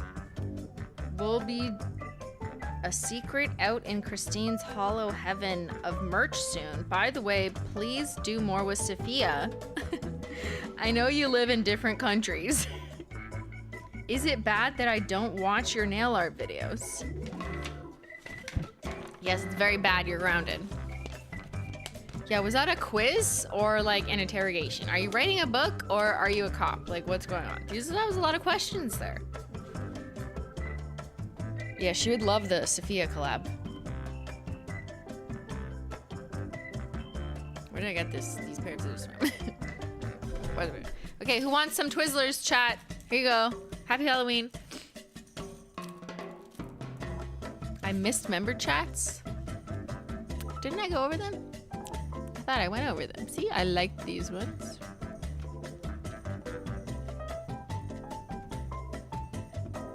Oh, did I miss them? I missed them! Hello, Christine. New Menchie Gang member here. Hi, Liz. I just placed my first Holo Taco order. So excited to get in. Woohoo, let's go! I did answer that one for hair. I answered that one. Silly Munchkins. Hello, gorgeous. Is that the last box of... It's not the last one. And I'm not even done this one. We thanked Mountain for the Menchie Gang memberships. Menchie Gang will apply some A535 and use our heat pads in solidarity. Yeah, get your heat pads for tomorrow. Thank you, Christine. Your new hair color looks so pretty on you. Amateur nail art, your hips could be out of alignment. That's what causes mine. I've had this since I was 17. I have one leg that is shorter than the other, which is probably also part of my problem. I was wearing one of my Zyler Menchie t-shirts yesterday at the vet with... Oh yes, I read that. That was so cool to be recognized with the cats. I read this one. Yes, doctor. And I think I have read all of these. Yes, I did. Okay. So I think that was all, unless YouTube forgot some. There is more mail, but it just takes so long to get through. Tomorrow's Menchie Gang is a Halloween costume party. Is it? Do you store your mail in the shower again? No. It's stored in a closet, which is more appropriate. But kind of sad. I kind of just want to put it in the shower, just like for old time's sake. You know what I mean? Just like put it in a basement shower. Thank you, Amateur Nail Art. Menchie Gang, Menchie Gang, Menchie Gang, Menchie Gang. So tomorrow, if you are in the Menchie Gang, whether you did that yourself or you're gifted a membership from lovely community members like Amateur Nail Art or Mountain Nails earlier in the stream, then I will see you tomorrow for that bonus stream at 2 p.m. Eastern. We're just gonna hang out. I think I might like paint my other hand because this has been on since I did the Ulta meet and greet. There's like a little chip on it. Excuse me for this like unkept like hand. I also broke this finger. Ugh, it's not been good, you know? But I've been under stress. Bodily stress. Thank you, Mountain, again. You really didn't have to do that. You guys are so kind to each other. Yeah, she's looking rough, so I might just paint her tomorrow while we chit and chat and just hang out. So thank you for joining me for watching mail. I hope that everyone has a nice stand break. Okay, you're all gonna stand up with me now. Everyone get up. Let me turn this light off. Everyone stand up, drink some water, have some tea, paint your nails, enjoy the rest of your weekend. And I will see you on Wednesday. And this is my plan for all the gamers. I know that I let you down because I drank tea instead on Wednesday, but I hope you forgive me because it tastes really good. On Wednesday, my plan is to finish The Walking Dead, the last episode. I'm told it's super short, so I'm gonna finish that, and then I want to play Phasmophobia because it's the day before Halloween. It's gonna be October 30th, right? So I'm gonna see if Ben will play, but if Ben won't play, then I'll just summon whoever in the Menchie Gang wants to play with me, but it would be audio, like audio required. Otherwise, it's no fun. You need to communicate. But I'm gonna see if Ben wants to play first, because I know people like watching me scream. And he fuck with me. Then we can tell him to shut the fuck up. Sarah Bell, thank you for the 5 gifted memberships. Menchie Gang, Menchie Gang, Menchie Gang, Menchie Gang. Emily, thanks for getting me through yard work today. See you tomorrow. Yeah. Yes, I do hope to be called a dum-dum again. Or not stupid. Are the 11-year-olds joining? I don't know. We should summon them with an Ouija board. Maybe opening this mail will summon them. I'm not hoping for it. I'm just saying it's possible. Thank you, Carol, for the gift of membership. All right, thank you to the mods, to the Menchie Gang members, and everyone. And I hope you have a lovely rest of your weekend. I'll see some of you tomorrow, and if not Wednesday, thanks so much for watching. I'll see you all later. Bye. Don't forget to stand up and drink your water.